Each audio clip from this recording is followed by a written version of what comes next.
Welcome to Warcraft Reloaded, a podcast brought to you by Mash Those Buttons, covering World of Warcraft Classic, TBC Classic, soon Wrath Classic, and their communities.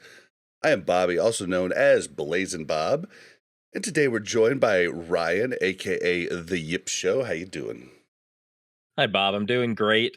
I do have a short announcement to make, and it kind of explains why I'm doing great. From now on, I will always be the second or first one named on this podcast because Mel is quitting the podcast. She's not here tonight, and she'll never be here again. April Fools! Oh, gotcha. It's April 1st, everybody. It is for us. It is for us. But Mel isn't here. Sorry, everybody. Yeah, she's she left work half a day sick, and she slept all day. And then she woke up, and about an hour and a half before the pod, she thought she was going to be able to do it, but her throbbing headache came back, and she's just not going to be able to do it. She said it just wouldn't have been a good show if she came on. So I'm not going to argue with her. April Fool's is a lot like opposite day. April Fool's, it's like Mel was probably feeling totally fine, and you're allowed to leave. You're allowed to leave work and go home as long as soon as you get in bed, you whisper April Fools. April Fools. Not really sick. And then you can't get in trouble. Those are the rules. Oh, well, she never calls in sick, so I was pretty worried because she never takes vacation, anything. I have to like beg her to take vacation normally, so. Yeah, she probably has one of those jobs though, from what it sounds like, that like if she's not there for a day, she's just gonna be stressed out anyway, still thinking about it. Exactly. It's exactly what I used to do too. It's just like you like work on all the servers, and like you're never really off because you're just like always stressed out. You're like, someone's gonna mess stuff up while I'm gone, and then I'm just gonna have to do more work to fix it. But that could explain a lot of people's jobs across the United States, and it's unfortunate. But that's a whole other topic. The work. Yeah, if it's not the work, it's the social pressure. Because remember, guys, if you take a day off, all your coworkers hate you for it. Anyway, let's. Oh, even the nice ones. All right, well, guys, I don't anticipate it being a super long show this week. We gave you a banger last week, but they can't all be. But we're just gonna see how it goes. We've got. I always forget this. Want to remind everybody we stream live normally Friday nights at twitch.tv/blazedbob. Follow our Twitter to know when we go live. We always tweet out. What we're going to go over on the show, we're going to go over some reviews. Then we're going to go over some emails. Then what we've been doing in WoW lately.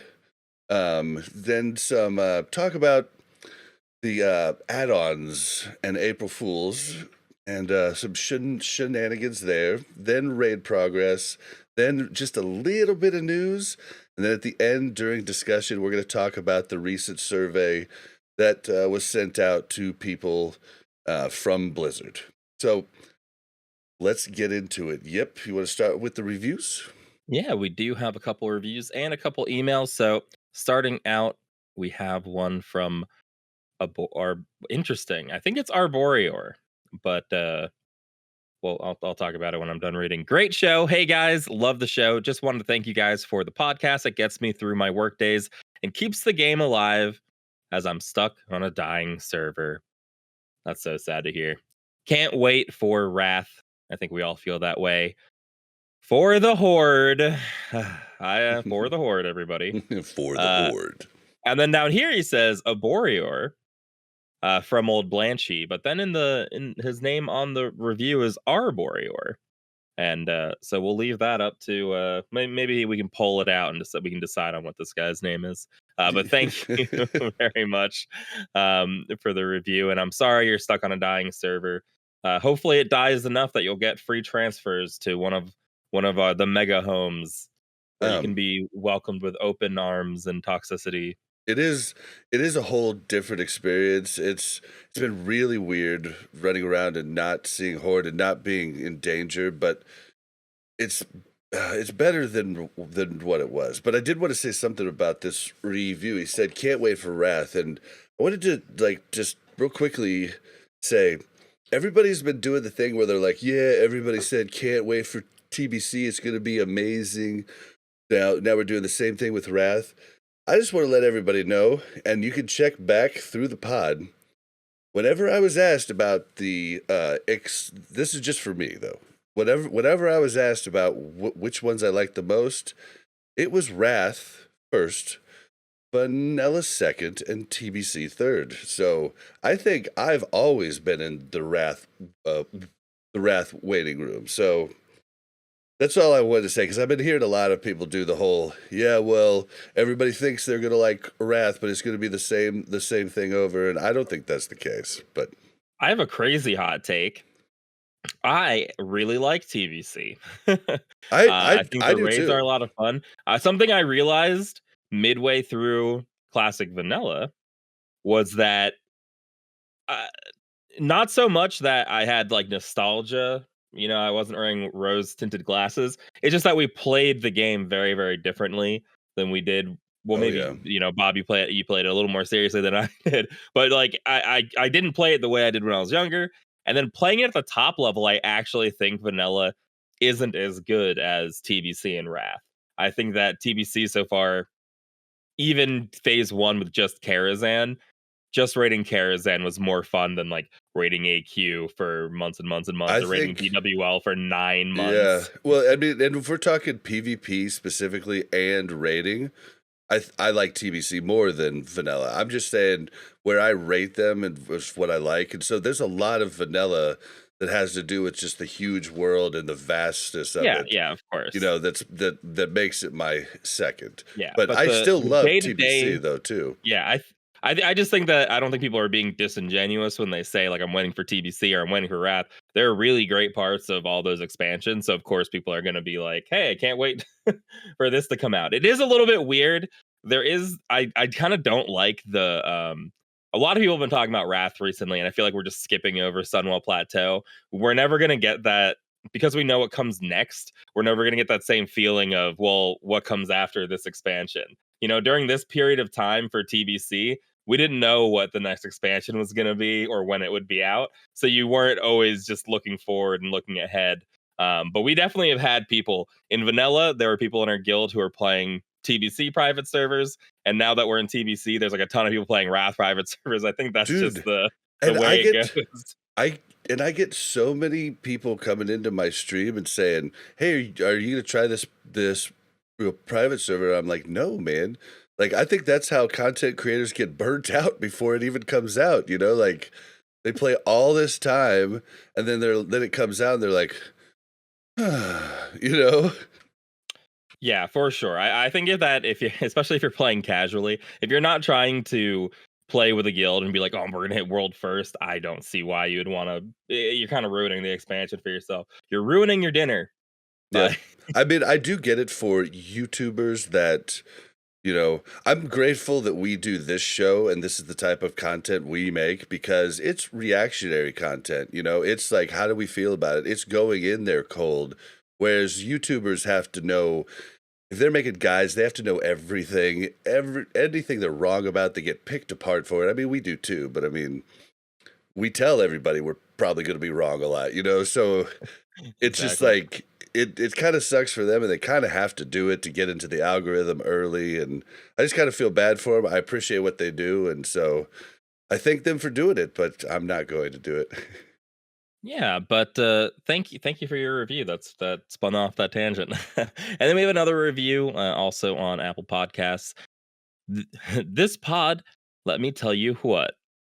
You guys crush it every week with interesting content, whether it be news, raid progress, or just general banter. You guys know how to keep people listening. The guests are great, and it makes driving in a van all day bearable for 1 day a week. I love learning raid tips and tricks to bring my own guild on ATS, to my own guild on ATS, and lore bits from Yip are great. They are. Really makes you realize how few people play this game for the story. So true. Looking forward to Wrath content in all future episodes. Keep up the great work and long episodes. I feel bad because this will probably be a short one. Yeah. For the Alliance! Hodgepodge of small indie guild. Well, thank you very much. That was all of that was very nice Yes, feedback. very, very nice. Um everyone is looking forward to Wrath. I can I can see. And yeah, the story has always been I would say that I'm not even like a super lore guy, I'm not like in the weeds entirely, but I've definitely read the wikis over multiple times. When we were young, and maybe it was just because of the age that I was at, when all of this was coming out, we were like 13 years old, and my friends my friends that like played WoW, we would like summarize the story to our friends who didn't play WoW, like, oh, it's so cool. Like then the dragons come and Illidan's got these big swords, like that's how we were like as kids. So it's like it's not even like a deep dive of lore. It's just all these stories were really cool and interesting back then. Well, see, for me, I I read fairly quickly now, um, but I didn't used to read very fast at all, and so oftentimes just lore stuff, you know, th- like you'd have to read this long quest text, and I just it took so long, and I wanted to get done with the stuff, and so that's why I never got into it there. But in Warcraft 2 and 3, like I watched all the cuts, the cutscenes. I loved it. I just, have forgotten a lot of the stuff over the years because I haven't replayed them. I was excited to replay Warcraft 3, but all the bad reviews, I just didn't end up ever doing it. But like whenever it's Yeah. played out, that's one thing I'm excited about for Wrath is that there's a ton of quests where they kind of instance you in this quest and you interact with the Lich King and different characters and they talk and like that type of stuff I really do like. Yeah, I Um think it's something retail does a lot better is the leveling experience in retail. No matter how you feel about retail, it's way more like a single player story where you are like going through cutscenes. Each zone has a reason for being there. It's not filled with a bunch of random quests. All the main quests, they're like a coherent campaign that you go through, which helps you kind of keep the story in mind. I just hate the retail story. well, and I feel like I kind of, after Cataclysm, I kind of cut my nose off to spite my face by not at least playing through the leveling process each expansion. Just like I should have just played through them, just knowing that I wasn't going to continue on. I mean, I don't see what would have been the problem with that because it's the type of thing I do with Call of Duty. Like I'll play the campaign 6 hours and then I don't care about the multiplayer. So I kind of cut my nose off to spite my face with that over the years. And, I know the story got crazy, but I think I did kind of miss out there. So that's one thing I do kind of regret. Well, hey, they're gonna classic forever. 300 years of classic. So we're gonna here's your That would chance. be cool if they like that would be a classic plus I would love where you kind of get those like play along like quests where they're kind of talking it out, or the quest, like if the quests were all narrated by a voice, like it doesn't have to be a great voice actor, but if they were read out and you could accept the quests and it would keep reading as you go. I know there's a lot of games that do that, like uh uh BioShock did that really well, where you would pick up a audio recording, you could keep listening while you kept playing, and it would kind of fill you in. That type of stuff I think would be really cool in the game. Yeah, no, I totally agree. I mean, I don't think that you can if you just play World of Warcraft. I don't think there's a way to get the story out of the game. It's just in these early expansions, it's just not built for it yet. I think Wrath is probably exactly where that starts turning around. Like you said, you have those cinematic quests that kind of draw you in. You see, like Bolvar at the Wrath Gate get blown up by fire, and then he becomes the like. There are these like stories that you can pull out a little bit better. Um, and yeah, I mean, even TBC is the beginning of that because like the progressive raids, they all are like a bigger and badder boss. Whereas like vanilla, it's like, okay, we're in BWL, then we're in like a desert fighting bugs, and now we're in Naxxramas. Like every raid is a totally different. They have nothing to do with each other at all. TBC links that a little bit more. Yeah. Well, cool. Thank you very much for your review. Yep. And then we had a couple of emails as well too. My eyes are going, so I need to pull this one up in Discord. So here is an email: Rogues and Hoes. Hey guys, I left a Good review about a title. year back, so I thought I'd write to you directly this time. I just finished listening to your latest podcast episode where you guys briefly touched on Rogue's DPS, and I thought I should mention my experience. I was playing a rogue during Phase 1 OG Wrath of the Lich King, and my friend played a Frosty K. We were maxed out in tier 7.5 gear when our guild collapsed. We got in touch with a guy in our school who was on the best guild on his server, and we were offered to join. They were primarily looking for DKs, but we were kind of a package deal. That's how every rogue gets into a guild.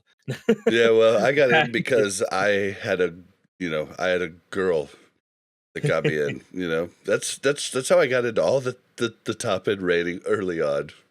They're like, "Whoa, a girl! You could join." Yeah, you guys seem good.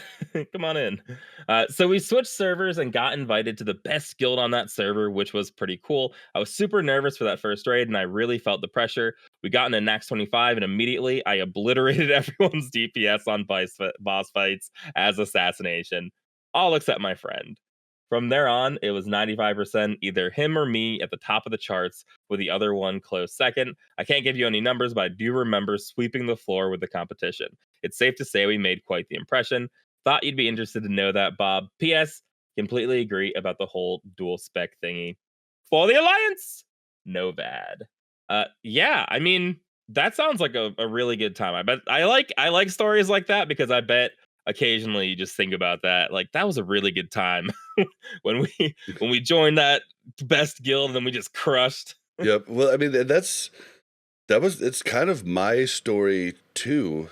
In Wrath, like we started in Wrath, we were just gonna do like a ton of my real life friends, about 15 of them, well, including me and Mel, played, and we just were like, we're just gonna do 10 mans, and that's gonna be fine.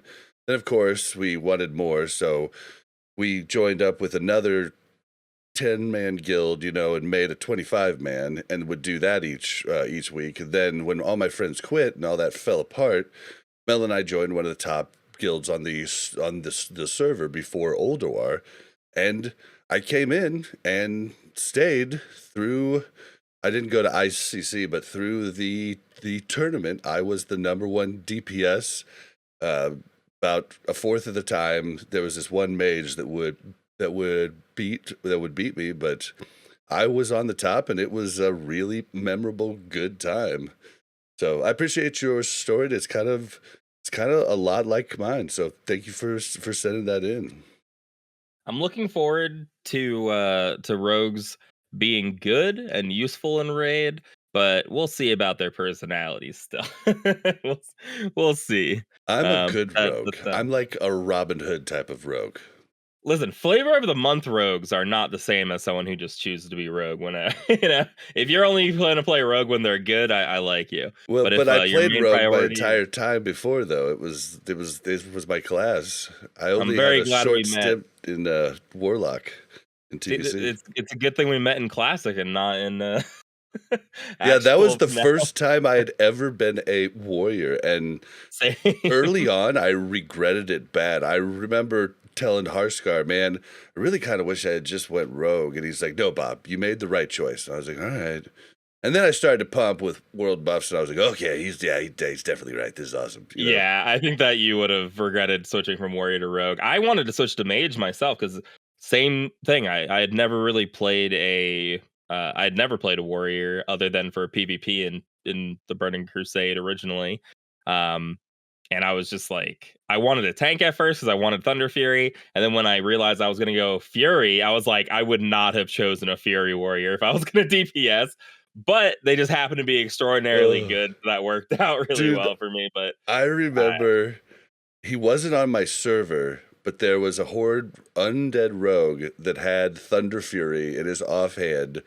And I remember having dreams about being able to have Thunder Fury as a rogue. And I was in a really good guild too, but there was no way they were going to give me Thunder Fury. Like, Oh Yeah, I man. remember there was a hunter with Thunder Fury that made a PvP video in vanilla, and I was always like, "Whoa, like I know, it was this is the dream." I so think he was like survival or something, running around whacking people and wing clipping them with Thunder Fury, and I was like, "This is it. This is the peak hunter." well, and like it was crazy because in classic, it was definitely like every good, goodish guild had at least one, Yeah, tank with a Thunder Fury.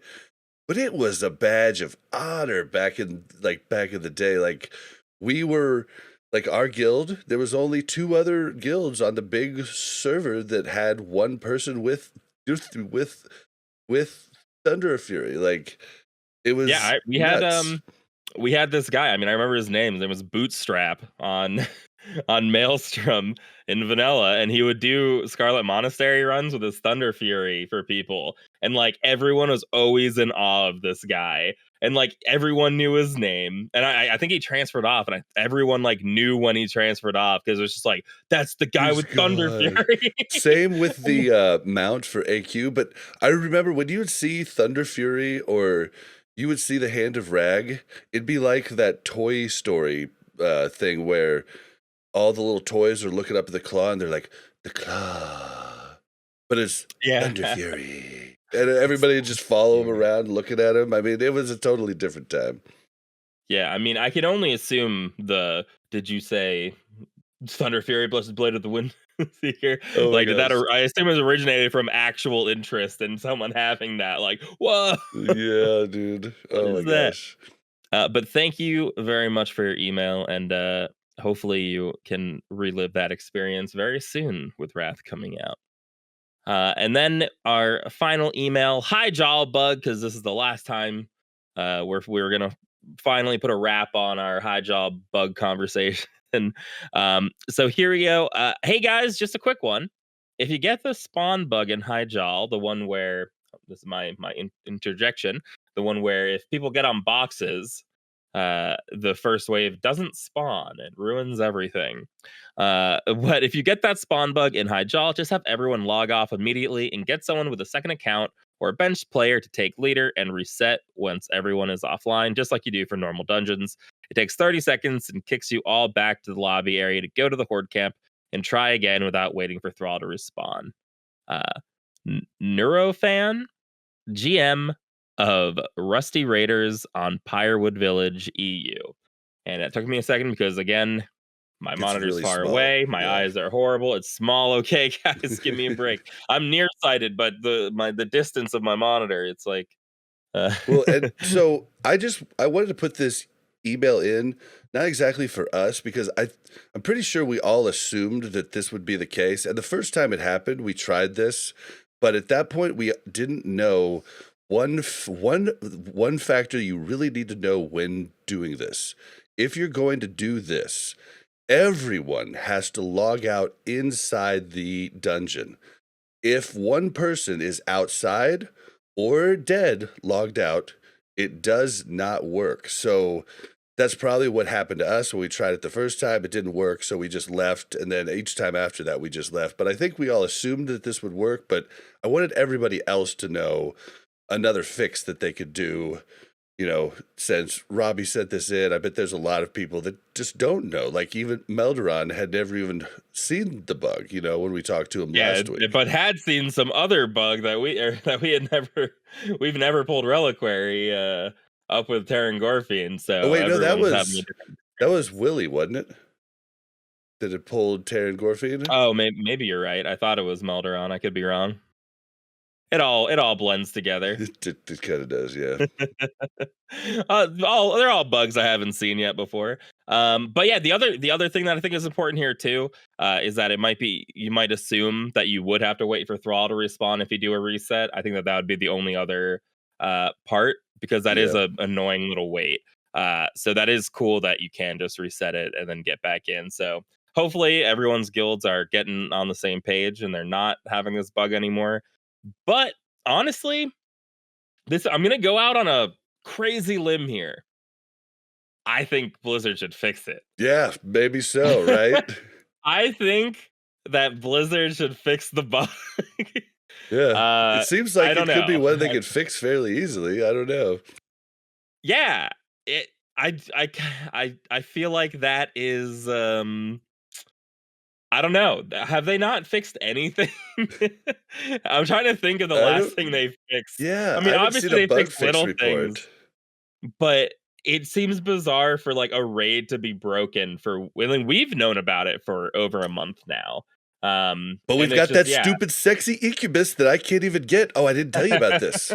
we don't need to go down that route, but I do agree that I yeah, we shouldn't be jumping through all these hoops. But hey, you can actually teleport to High Jaw now, so it's easy to get back and forth no matter what bugs occur in either So, raid. yep. Speaking of bugs, Wednesday during the day, I made a post-it note on my monitors to first order of business. Get the incubus to bug Yip in ZG tonight. Although you didn't end up showing up to that, but that was Ooh. my first order of business. Well, I spent an hour and a half messing with this stupid thing that's bugged. I can't pick up the quest. The quest isn't there for me. I have an open ticket with the GMs. Tried everything. Thought I did something wrong. Went and did something else. Went and did some other warlock quests I thought maybe it was attached to, but no, I just cannot do the quest to get the incubus. Huh. Yeah, and so I'm working with the GMs now, and they're like, "Yeah, turn off add-ons, reset UI." And I was like, "Dude, I did that already." It's like, I'll do it again. And I'm like, "No, it doesn't work. We just put it in my freaking spellbook. Like, I'm tired of this. Like, I have to walk all the way to the Barrens, the middle of the Barrens every time I want to try anything new. They tell me to try it. I'm frustrated with it." Wow. That's interesting. I wonder if they heard our complaints about the incubus and they were like, "Fine, you don't like it, then you can't have it." Oh man.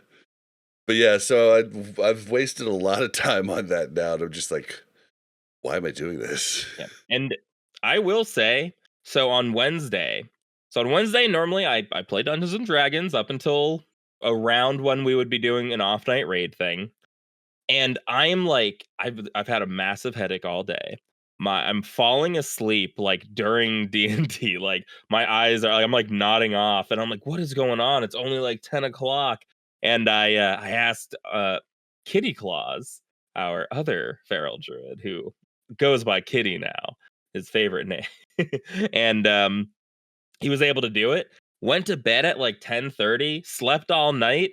Getting a full night's sleep is awesome. That's You guys nice. should try that sometime. If you guys haven't, I woke up, I was at work and I was like, "Wow, this isn't bad. Like I feel awake, I feel alert. This is what happens when I don't stay up all night playing video games." Well, then there's the opposite of that. A full day sleep is kind of nice too, but it kind of depresses you. Like you wake up and just like, oh my god, it's 4 p.m. No, no, I've lost the whole day. Like you lose your like whole Saturday, and you're like, no. Yeah, I'm really good at wasting my weekend by sleeping all day. I definitely have that nailed down. But yeah, I mean, I do have a problem of playing games till like 1 a.m. every night when I get up at like 7, and it It's a really bad. does get it adds up. Yeah, um, if our stupid guildies could just not be as fun and entertaining to hang out with, then we wouldn't have this problem. Yep. yeah, yeah. What the heck is wrong with them? We're gonna be playing like on the other night. We had an Overwatch night, and we're going to after this podcast. I was like, "Oh yeah, we'll pop in for a little while and play some Overwatch." It was super fun.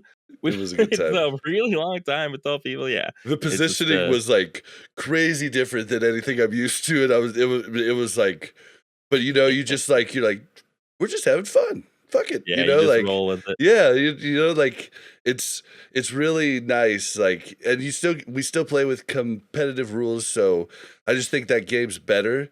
But it's just nice to just not care and just have a good time. So It definitely certainly enjoyed was that a good too. time. Big fan. We used to do it more back in the day. Guild off nights, guys. I highly recommend them. We used to do, like Pictionary nights. We'd played the Jackbox games sometimes. All that stuff has been It's usually pretty fun with a guild. well, like they talk about, like because being in a guild is kind of like being in an office. There's cliques. Different people like each other more than other people. There's definite things, and it's kind of like one of those things at work that's like a team building process. Like, and I think those off night game nights are a really good way to do that. Yeah, I mean, just I've probably brought this up before, but there was a long period of time where I didn't know anybody in the guild. I had a couple of friends I went to the guild with, but it's like I didn't talk to anybody. I didn't know anybody. I don't even know. You're not even sure who the cliques are exactly. So you kind of stay out of it. But until AV came out and we just like stayed up all night doing Alterac Valley and Discord. Like that was the only reason I started feeling like, oh, like I can just be friends with everybody here, and like we just have to like talk to everybody. Almost everybody in the guild who I became like friends with, we just stayed up all night, some night or something, talking. But yeah, I mean, once you do something together, it really does.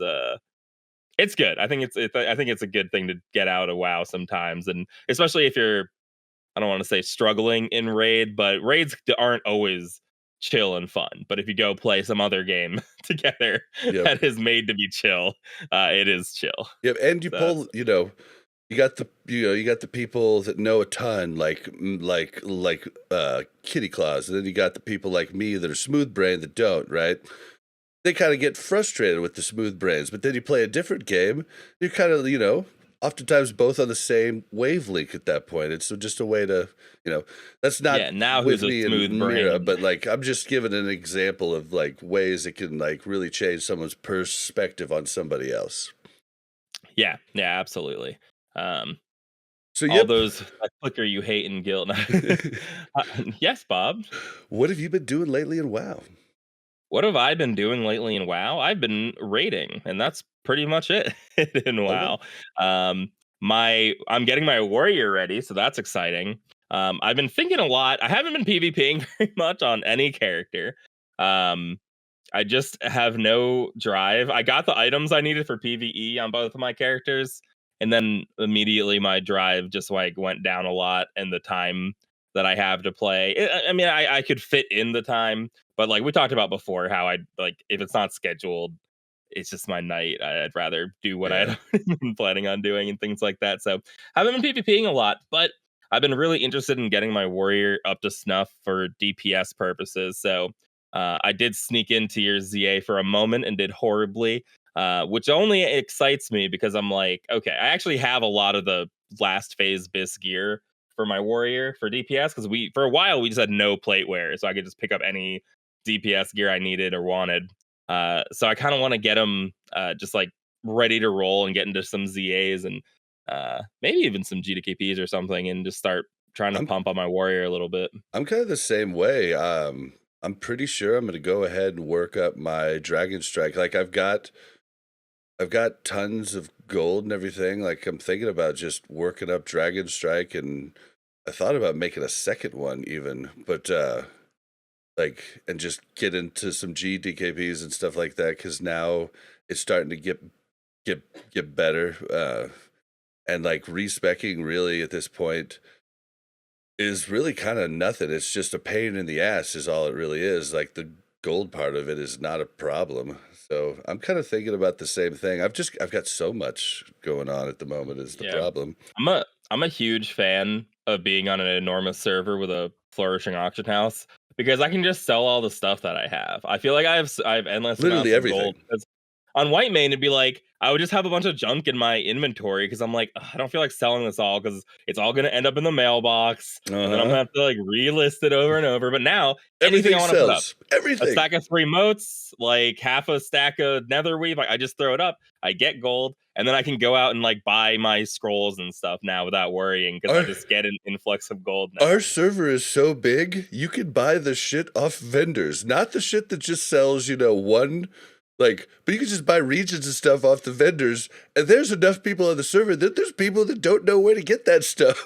Like, so you Yeah, I just sell mean it for a little bit more. It's hilarious.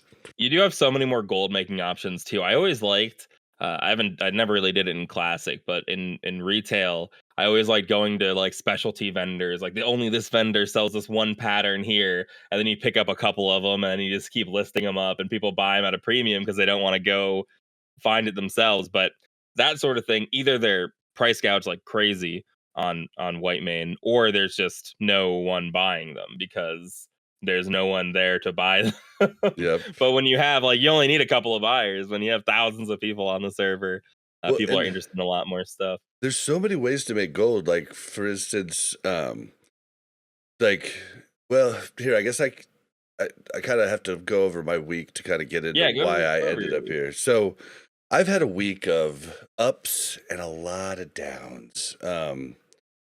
So I had heard the memes about rogues and their struggle in TBC, and no one would take them to anything. And I knew it was true, but I didn't know the depths that this went until trying to get into any GDKP as a buyer on my rogue. I spent the day after ZA came out. I was like, I woke up. I was like, all right, I'm going to get into the ZA. I'm going to buy some gear. I'm going to get some badges. This is going to be awesome. I messaged 50 plus people sitting there for 3 hours staring at the looking for group bulletin board. No one would take me to anything. As a buyer, like, I Wow. couldn't get in anything. And the only ones that actually would take me, they're like, nope, 6K is not enough. You need more. I'm like, what? Like, They're oh, looking for those big 30K buyers coming in. and it was just like, okay, well, all right. So I kind of got bummed there. So then I just was like, all right, well, I'll just, do my regular PvP stuff, dailies, and do some, I'm spec'd like PvE at the moment, trying to get like the stuff I need from PvE before I go back to PvP spec. And so I was like, well, what do I do while I just try and find a group? So, long story short, I haven't found a group yet to take me at all any day of the week, but I decided, I was like, all right, well, I'll start doing Skedis dailies to, maybe get that mount. And so I started doing those, and I was like, well, I'm just going to keep farming this crap and get the scrolls. And then Herb would come and help me when I got enough scrolls. He'd come and heal me while I killed one of the mini bosses, and then he'd take back off and, do his thing on his other character. And I was just doing that, and this mage comes up to me and he's like, where did you farmers come from? And I was like, well, we were on a server where this was kind of impossible before, like, because Horde was everywhere. So now I'm just trying it out. And he was like, oh, okay, cool. And then, like, he was like, and then I told him, I was like, I'm not really farming. I'm just really kind of want the mount. And he was like, well, I could make that quicker. I was like, oh, really? It's like, we just need a tank to tank the boss in the middle. And I was like, I could bring my warrior up here. He's on a separate account. So brought my warrior. Herb came on his healer. And this mage had like 700 scrolls. I mean, he didn't use them all, but I had like, I don't know, 80, 120, something like that. And what we did was you just keep the loot that you use your scrolls on, and you keep the loot from the boss in the middle, for you turn in like 4 of the boss's little items, and then it gives you an item to bring out the big boss in the middle. So Mhm. we did that for a few hours. I made 15K rep, and I'm like 2K into revered now in like 3 hours, Wow. and made a ton of cash because each of the small bosses drop a blue item that nobody wants. You just turn it into a shard that sells for 30 gold. And then you kill the boss in the middle, and he drops items that sell for. He dropped a cape that I shouldn't have equipped on the rogue, but it was my only slot that wasn't epic, so I equipped it. But the cape sells for like 30 gold. I also got that trinket that turns you into one of the Skedis uh, uh, bird Oh yeah. guys, which is really Yeah. cool. I got some rings that sold for like 300 gold. Some pants that are You supposed to know the sell for icon like of that 100. trinket's pretty weird looking, right? Yeah, yeah, it is a little weird looking, but I don't know what it is though. Is it something I should be recognizing? I mean, it kinda looks like a Oh. yeah, like it looks like a penis. Oh, or a helper of some Yeah. sort. Yeah, that's all. When I was 14, that was really funny. Be like, Oh, "Oh, turn into a bird with my" but yeah, so that What? like, so that was like that was really cool. You know, it kind of brightened up my week because unfortunately, I just haven't been able to get people to take me on anything. It was nice though. The guild has taken me on 2 different alt Kara runs, which was really cool. Um, and then I actually performed on the one I went on recently because I was actually combat and I actually did pretty good.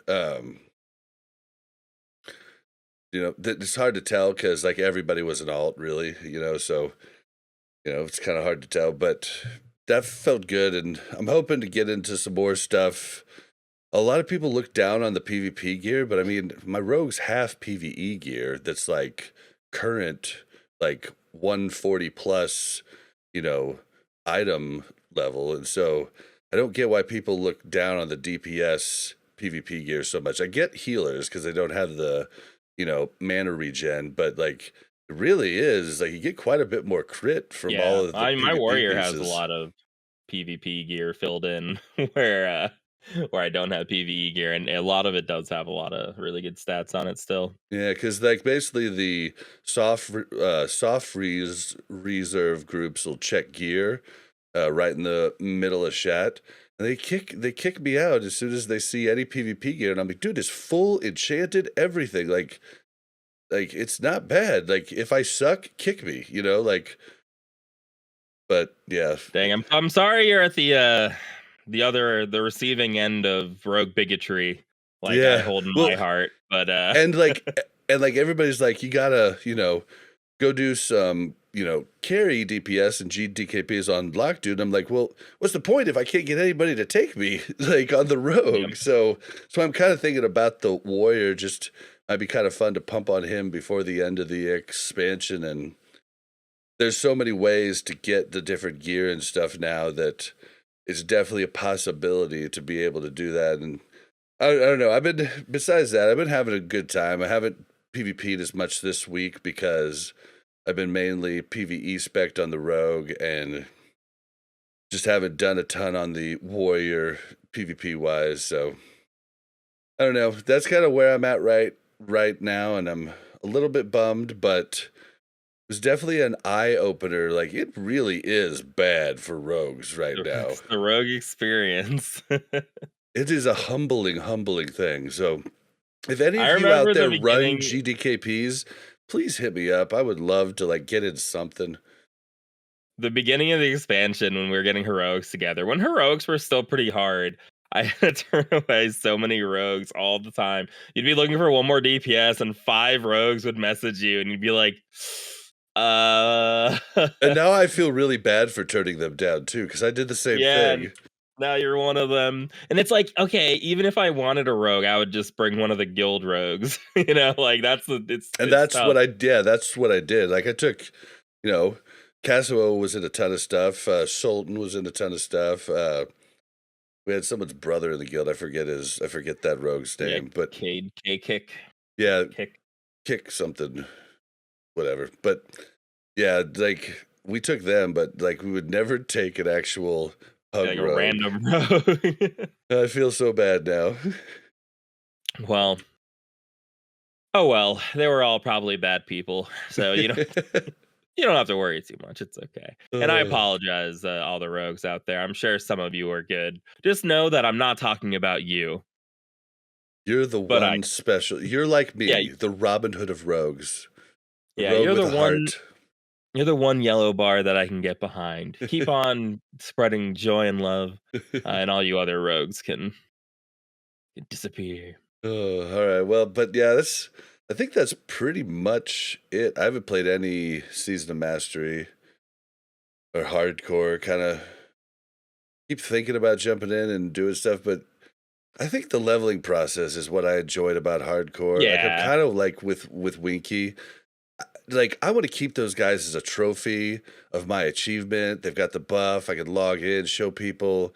I don't want to just like be on the edge of my seat and every 5-man freaking out about like, dying. Like Yeah, I you're don't want to basically do that. playing until you die, right? Like, Yeah. I don't wanna say it's inevitable, but if you keep playing, it kind of is inevitable eventually, and it's like, well, like, what are we doing here?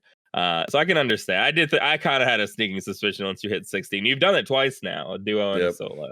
Um, And I'll that probably do it again makes at sense, yeah. some point, like, but it might be more of a thing where, like, if they added into a TBC classic server or something, but Yeah, that's what I think so too. Honestly, like Vanilla's cool. I think TBC hardcore or Wrath hardcore would be really fun and interesting. Doing heroics and stuff like that for like doing hardcore heroics would be really interesting.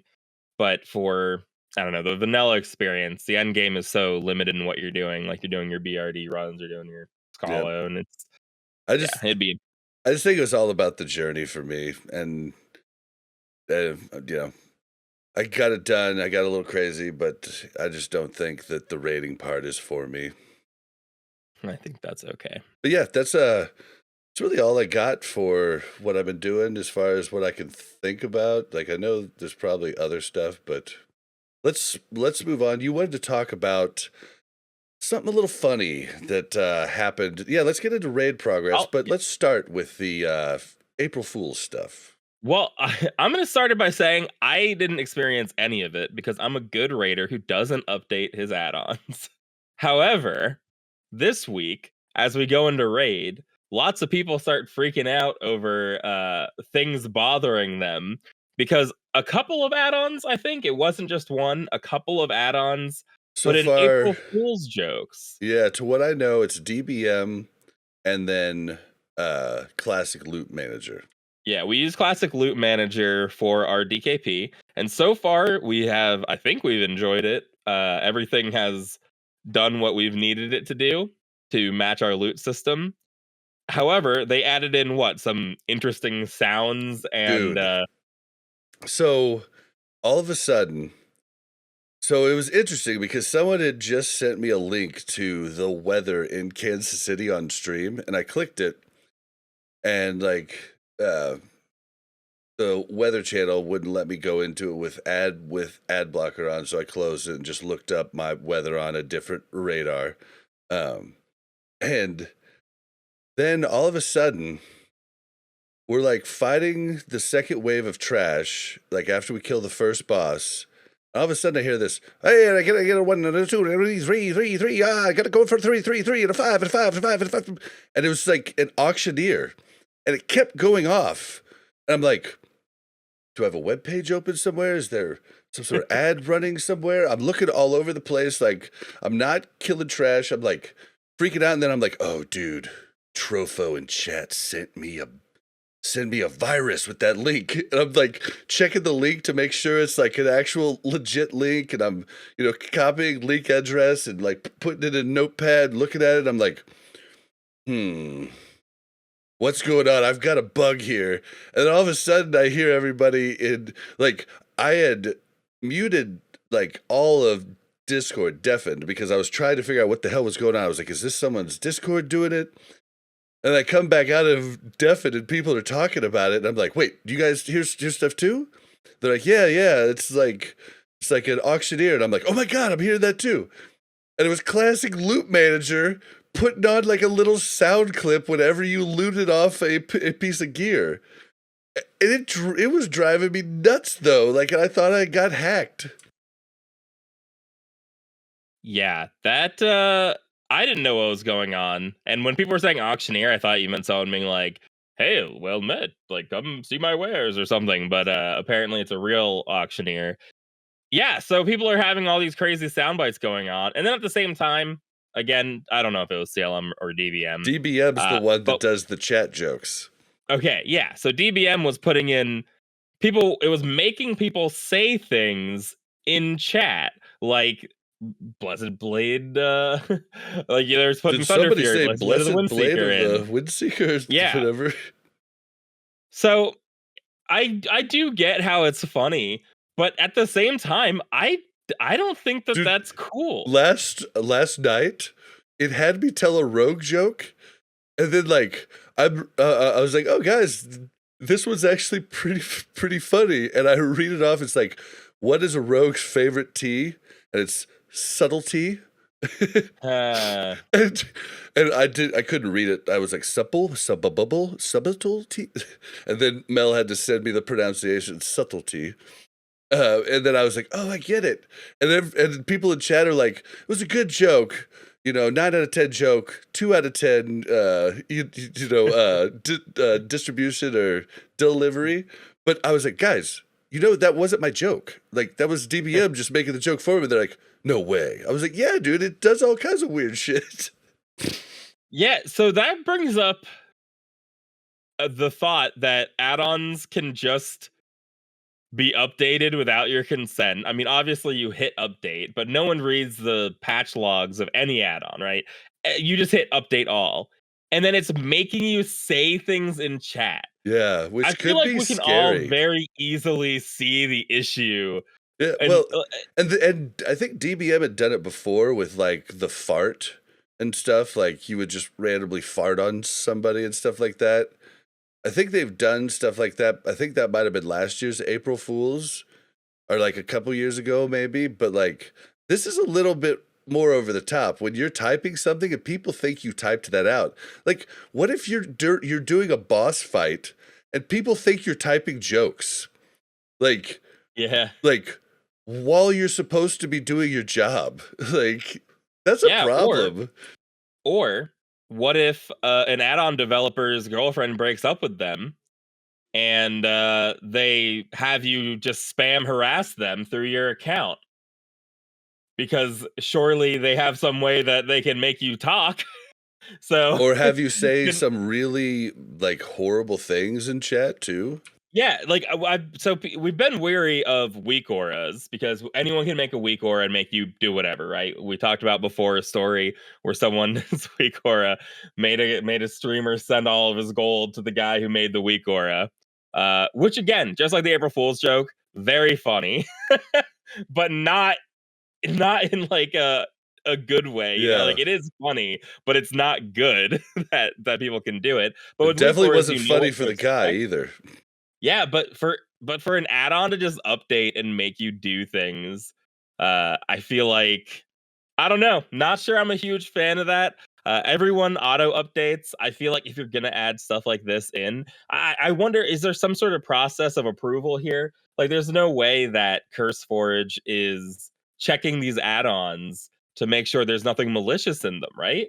Yeah, I don't think so. Which, I don't think so either. Like yeah. it definitely has me thinking about what you want to do as far as just like auto installing some of these add-ons. It just has me thinking about what it actually entails. But yeah, I mean, it might not be a huge deal to some people. And again, these are pretty big add-ons that we're doing it, so it would be shocking for DBM to put anything in that would be like too crazy or heinous.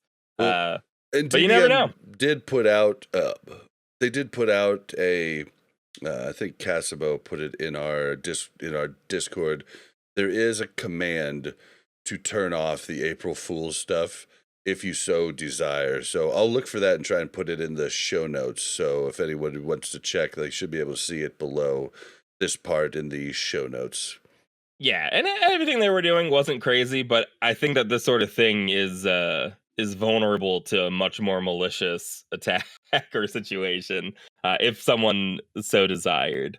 Because there are plenty of add-ons that we use that have like 50,000 users. They're not like DBM where it's like everyone is ubiquitously using it. So just something to think about when you're getting your add-ons and you see a add-on that has 100 people who use it. Might want to be wary about what you're putting onto your computer more so than normal. But that's how Raid started. Other than that, Raid went really, really well until we got to Archimond. And Archimond was a little bit of a struggle bus for us this week for some reason. I think partially Archimond has some mechanics that are a little bit RNG, right? So things like tremor ticks as far as the fear.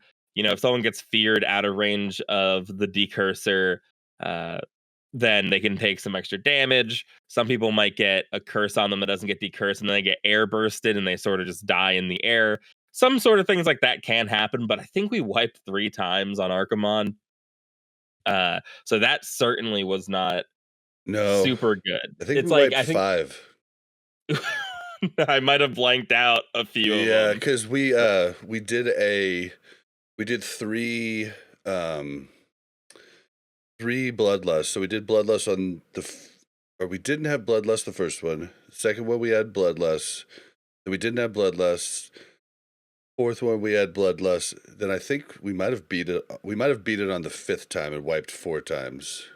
I don't know, but I could believe that. One of those wipes, like I think a couple healers got air bursted, but again, and it's they like got it's feared partial. really far. Like we did end up putting after a few wipes, we ended up putting a shaman in the healers group for Tremor Totem because they were getting feared in the most inopportune areas, like just into bumfuck Egypt. Like, It's one of those things that I don't. It's not necessarily RNG that causes those wipes. I think that there are ways to mitigate RNG on that fight, and we weren't doing that well just because we've done Archimon so many times, right? Like, I bet if we were more careful about placement, or if on some boss fights we've made maps where we're like, this is where you stand on this. If we had that for like everybody, maybe we'd be able to mitigate some of those problems. But it was the actual RNG from where we were standing and everything was pretty insane. There were times where like a lot of healers were out of range of me and stuff like that, so that hurts. dude, Uh, as a warlock, wipes sometimes are the worst thing ever because you'll be like on a fight, and you're like, holy shit, I've had so many crits to start off. This is gonna be an amazing parse. Oh my god, I'm going. And then you wipe, and then you're like, damn it. And you start the next fight, and you're immediately deflated because you're like, shit, 10 casts and no crits already. Fuck. Like, there's no way this is gonna be a good parse. Like, and it's just like, it's so up and down with the Warlock because it's so RNG based on especially with the spec everybody's using right now. So like for Destro Lock specifically, so RNG based. yeah, it was certainly something. And again, this was like our second week where we were trying to 1-8 everything. So getting stuck on Archimond is disheartening. And it's Yeah, it not was just over a that we're half an stuck. hour. Yeah, and it's not just that we're stuck on Archimond, it's that now it's later in the night. People will play sloppily as you get toward the end of the night, as you get tired. So now we're going into Black Temple like a little bit later, a little more tired, and then by the time you get to the end of the night, it all sort of compounds on itself. But the rest of Hyjal before Archimond was actually insane. We had some insane kill times this week on a lot of bosses. I feel like Oh yeah, a lot of people were just pumping, dude, a which was lot. really Like, cool. if you look at I was actually going over this talking to Spellcheck and Kitty Claus last night. Just how good our guild has gotten when over half of the people, DPS wise, well over half, parse in the high 90s. That's good. And even we got some healers parsing DPS in the 90s too. I mean, Yeah, I it's like mean, and then everybody else is like, high 80s. Like it's really we're doing good. yeah, we're definitely doing really really well. The Archimon stuff is like it's disheartening, but it is what it is. We go into Black Temple and we. Oh wait, no, things kept getting worse after Archimon. Now that I think about it, I Wait, just hold on. blocked it out Hold on. because I died because we wiped on the Gentis. We had a wipe on the first boss of Black Temple. Did we? Yeah, No. I'm quite sure we wiped on the Gentis. Anybody I'm in like chat? Could you I'm pretty sure. I'm gonna look it up right now. I feel bad just like diving into logs right now. I don't remember the wipe, but I remember talking about the wipe. So Okay, let's see if I can dig it up. Kitty Claus and Harskar say that was last week. This Oh, week that was went last good. week. Yeah, Nice. Okay, last cool. week I do remember it. Okay. Okay, cool. All right. Okay. That was what I originally thought. That BT went smooth. And then I just remembered talking about an Agentis wipe, and I was like, wait a minute. Maybe it went horribly. Oh, great. Yeah. So, okay. BT was smooth. Yep. Now I remember. I think it was just Supremus. I died running into Supremus. That was the only bad thing I think that happened this week. And the boss fight still went smooth. Yeah, I No, think you don't need me. I think everything was pretty smooth. One thing that happened for me specifically, it probably didn't like really affect the raid much, but we were getting up on our 3-minute break, and my dogs were like, and Mel was like, "Bob, we have to take him." I was like, "Well, we have to tell him that we're going to be late." And she's like, "You don't think we could do it in 3 minutes?" I was like, "No, we can't take him in 3 minutes. Like maybe 5 or 6 tops." I was like, "I'm just going to tell Yip and Harskar so that they just know." I was like, "You're a freaking heel. Like, you can't like we can't just not come back from break." Yeah, And I do so appreciate the non-secret one where we'd be like, "Where are they? Where have they gone?" yeah, well, Um, I mean, and I guess like this entire week until last night, like I just just randomly felt like taking 4 days off of drinking, so I was like really on point, like most of the time too. And I was like, we can't do this. Whereas if I was drinking, it's sad to say, maybe yeah, I would have forget been it. We can like, take them they'll out. be Let's get. fine. Or I probably would have just told Mel to just stay, and I just would have taken the dogs, which would have been much less of a strain on the actual progressing through the trash. But yeah, it was that was I don't even know, that was a dumb story. I'm totally sorry It's I told okay. that story. It happened. No, it was a great story. It happened in Raid, and now you all know about it. It's very important the context here. But yeah, no, we did. Looking through, we did go ahead and have a good night the rest of the night. We one shot everything through Mother, and then we stopped there because that was right at raid time. We probably could have pushed it, but I am going to admit now for everybody listening that the officers all decided that we would save Illidan for Thursday to make sure people being Would show up. yeah, the people who maybe weren't interested in ZA ended up having to come so that they could get council and Illidan loot. And then they'd be forced to be there for Vash and Groll and Yeah, ZA. So I remember telling Stream, I was like, well, I don't know if we're pushing through or if they're gonna call it here. We'll just have to see what happens. Oh, Harskar in chat wanted yeah, to point out. he reminded me that our kill of Archimond was really really nice. It was 100% execution. We had no deaths. We took like such little damage overall compared to like a normal fight. It was like everyone finally was like, "All right, Yeah, I let's think kill this thing," and we just destroyed it. what's crazy is like Kim posted our entire high jaw execution and was it speed? Yeah. I don't know what it was, but we were like, I mean, it was amazing good. Like we were like top everything.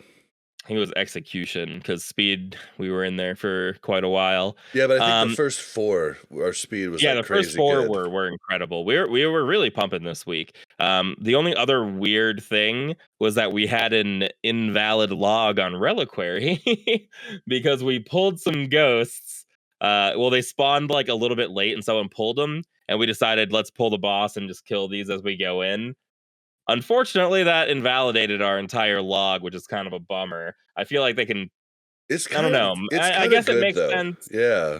it makes sense to invalidate it, but it's still a bummer to get invalidated logs. Like, it does It make is a sense 'cause you bummer, can. but it kind of makes sense just for the cheese. Like people could cheese the shit out of that if they pulled the whole room and then pulled right in there, like Well, I would assume you. I mean, you'd have to only look at DPS on the boss, but you would still get other you could, benefits. Like people yeah. can build rage on Hmm. the other mobs and stuff like that. So you still wouldn't want it, but we're always finding new ways to invalidate our logs. So that's always Well, fun. and how would they deal with like healer parses too? Like They're Yeah, gonna yeah, know they another. healed from boss damage or from ad damage. Yeah, but they, fine, whatever. They invalidated it. I don't care. I never parse on that boss because we don't reflect dead end. And I wear mitt gear and I just kind of hang out. So that's another good reason. But yeah, so that was our Tuesday, and then we left our last two bosses in Black Temple for Thursday. Except we only had 4 healers on Thursday. Yeah, we've So, had a little bit rough with the healers not being able to make it. It's been a little rough. yeah, a month ago or 6 weeks ago, it was like we were sitting multiple healers, and we just had way too many healers. And now we're ending up in the situation where we keep ending up with, like, 4 healers in a night, or we need to wait for an extra healer, so, that's been a little bit rough, but we had 4 healers, and we did have someone who plays a hunter and a priest. He hopped in on his hunter, and we were kinda like, I mean, whatever. Let's just send it with the 4 healers and until it doesn't work. And Um, it worked fine on council, although council was a little hairy at the end, but we got it done. yeah. So council was really really good. I just died. Um, I got hit with a string of hits, so I died pretty quick. But other than me dying, we were taking like no damage. Everyone was doing an insanely good job of not taking damage, and I was pretty stoked. I haven't been that stoked about something in a while, but not only did I die when the boss was still at like 25% or something, we still got the boss down on that fight, which is nuts because it's a multiple tank fight. So you really can't lose a tank in the middle of it like that. But we have Terry Bad, a hunter, used to be Blunder. He's Used to got be Bubble deterrence. Earth. He used to be Bubble Earth. He has deterrence, which allows him to tank for a extraordinarily long amount of time. There's been a couple bosses where he's tanked for like 10 seconds because it gives you like some insane parry and dodge rate. I don't know the exact effect, but he just keeps not Oh, getting hit. it's So wow, it's kind of like evasion then yeah, for it's like rogues too. evasion. I didn't even know And that then existed. it went to our rogue who popped evasion, and he was able to tank it for a really long That time. explains why this survival hunter beat us in twos the other day. I did see. This is why you have to play every class, man. Yeah, you learn about all these random abilities they have. But yeah, so thanks to our deterrence hunter and evasion rogue, they were able to tank for long enough that we were able to get the boss down in that time.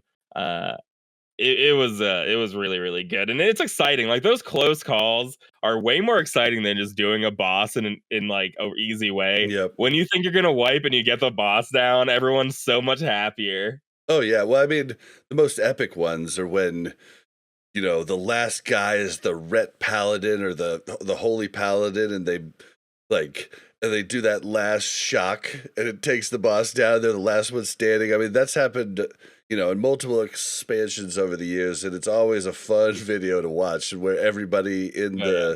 the, Ventrilo, TeamSpeak, or Discord channel, depending on what era, are like, yeah, whoa. He's like, Well, that's kind of the nice thing. I don't want to overhype prop paladins, but in Wrath, I certainly remember prop paladins doing that a lot because they have so many abilities that where they can just live by themselves. Like a prop paladin can solo so much random stuff in Wrath just because they have so many they have so much self heals, they can mitigate a ton of damage. So you can end up with like one healer and a prop paladin and still do the boss. It just takes forever. I remember like a prop paladin and a shaman doing the Heigen dance. I think you can just duo it in I'm positive you can duo it in Wrath of the Lich King like version of it. the 10-man version. Maybe even 25 man. Oh wow. It just takes a really long time. But yeah, so hopefully in Wrath we'll see a lot more of that with these Insano paladins coming out. But right now, I think what we had was probably a really good one. I wish you could like force that to happen more often, where you just have all these close calls. Like, yeah, Dude, because yeah, they are definitely fun when you have that weird stuff happen. And yeah, I know it's happened in my guilds before. Like back in uh, like original TBC Wrath and Classic, but I can only think of, like when I tanked Ani as a rogue, like that was all of phase 3. That was a highlight of my career. I'll never forget, and then like it was only because I put we weren't supposed to wear fire res, and I had forgotten somebody said that, and so I had all my fire res gear on is the only reason that I was able to actually do it. Oh, that's really funny. But yeah, so like yeah, like I don't know, like those things just like make it, and that's why I'm glad I'm streaming everything now, because we'll be able to save those moments, forever. Like I watched our first KT kill the other day because it's still saved on my YouTube highlights, and I was like, or Twitch highlights, and I was like, this is so cool, like so it's kind of neat. No, yeah, it's super neat. But then we get to Illidan, and I don't want to say it's Archimond all over again, but we do end up wiping a couple of times. We still bring 4 healers, which I don't think that our healers were really the problem. It just that fight can be so finicky where if one thing goes wrong, it's really hard to get back to, right? So if you mess up the flame elemental phase and everyone gets flamed on, then like there's really nothing you can do. It's just better to wipe it quickly and move on. Speaking of the flame phase, the flame elemental phase, we have a new thing that Harskar's been saying at the start of that every time is watch your threat, watch your threat. And I believe this is like pointed at my failure the other day when I pulled, 60% crit rating or whatever and wiped us. Well, say what you want. It becomes a criticism on me when everyone says watch your threat, and I'm the one tanking. I'm the one who feels the most insecure. I'm like, look at the threat meter. You don't need to watch your threat that much. Yeah, Come no, on. that was a freak thing. Like Yeah, even it FJ really was was like, a freak. what the hell? I think it was 68% crit or something Yeah, you had like that. you had like 68% crit over the first like 30 seconds of the flame elemental, and it just went crazy. It But was nuts. yeah, so that was cool. But the flame elementals aren't crazy. It was very easy to die because you have 4 healers, there's raid damage going out, and you have 2 tanks you need to keep up, making it just like it's very easy for one of the tanks to die.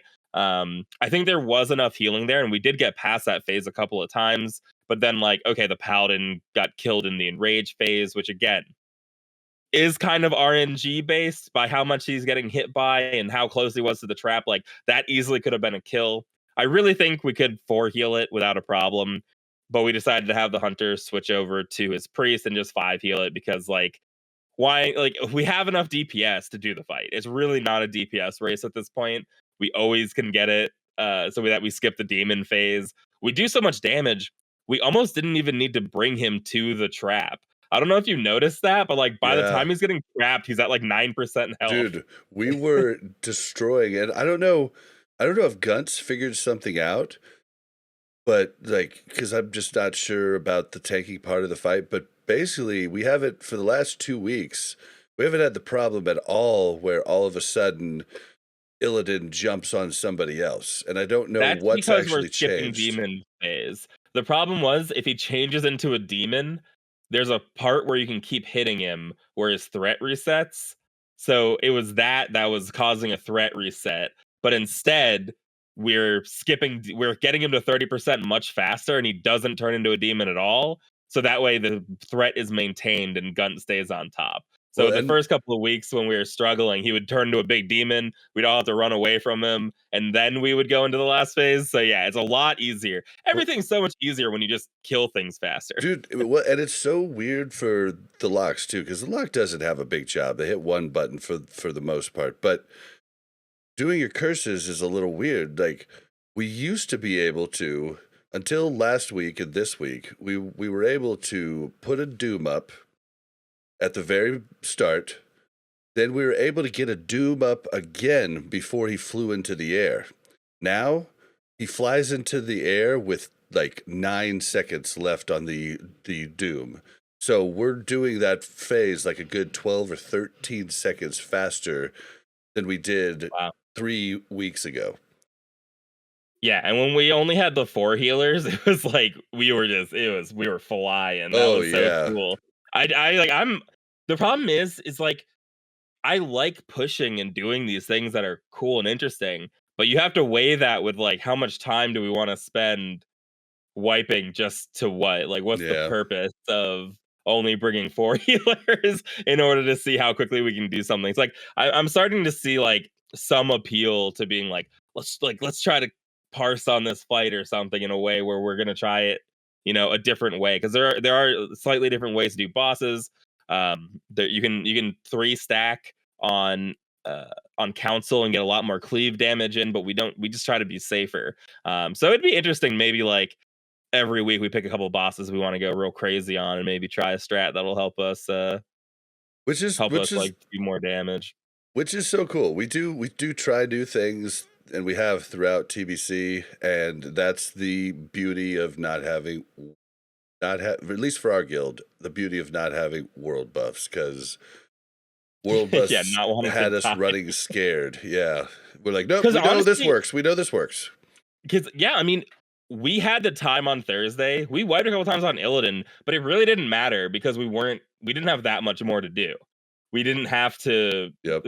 feel like, oh, we're gonna run out of time and not get Illidan down. It was just like, oh well, we're still gonna have time to do Vash and Girl, which we did, and then we had our ZAs. So it didn't feel as bad that way, and it was definitely fun trying to do the 4 heals. So that was our raid this week. I haven't done my ZA yet.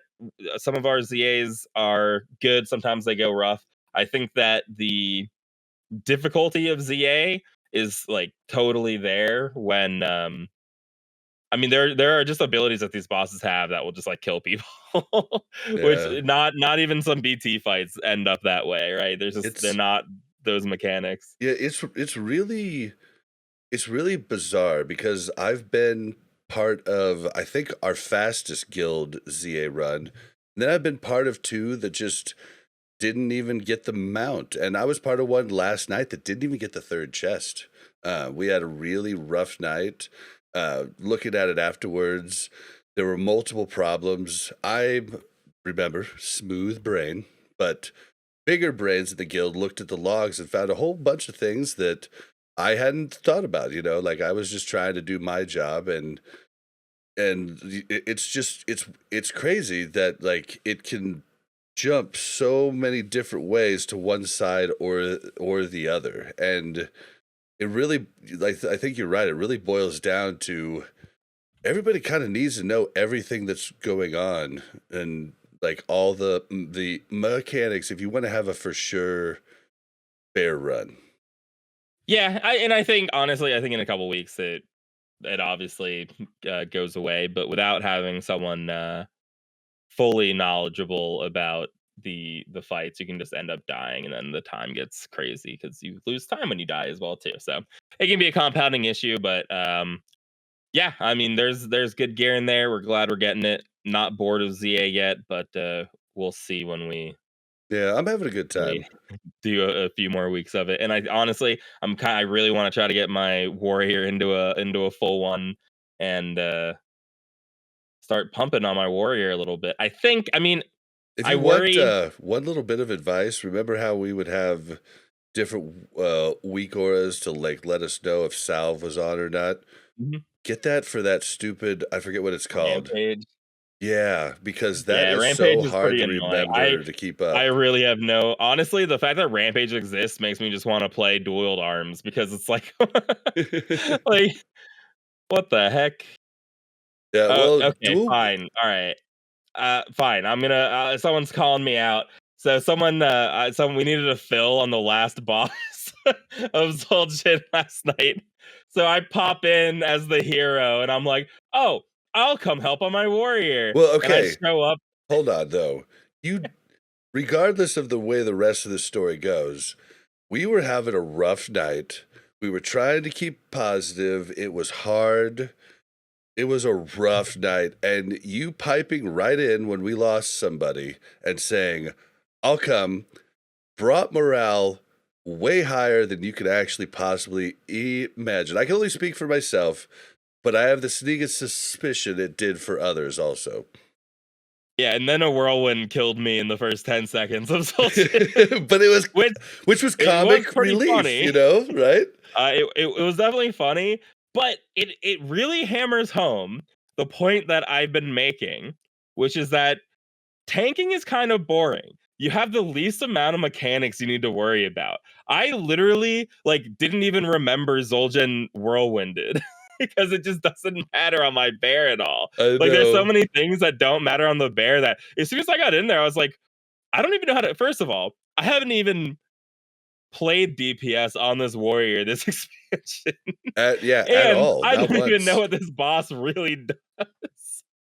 It was pretty good though. We got it down, and that was all good. But it did make me feel like, okay, now I want to play my warrior more, so I can have a better showing than that. But on the other hand, our paladin tank is desperately trying to main tank bosses. So I'm wondering if maybe I should really just put the time and effort into becoming a decent enough cat and just kind of like absorb, just really taking that on a little bit better. I I mean, mean, obviously I'm you've gonna got cat, but it's like, how much interest do I have in that? you've I want it got to be a low. I good hate teacher it. though. Like you have No, access no, no. to a 99 and like a 96 to 99 on every fight parser that could be telling you what you could do. No, no, Mirror triggers me. I cannot have him telling me what to do. I will I'll figure be this out like, for myself, god damn it. dude, you know what makes me laugh? This is what he's in chat, but this is what he does. It's so funny. You'll like it no matter what someone does, they'll be like, "Oh, you're wearing that piece? Huh." And that's all he'll Oh, I say. hate that shit. That's all he'll say. And you're like, "Oh my god, what's wrong with this piece of gear I'm wearing?" You're like, "Oh, you hit rip on that fight? Huh." Oh. And you're like, "Oh god."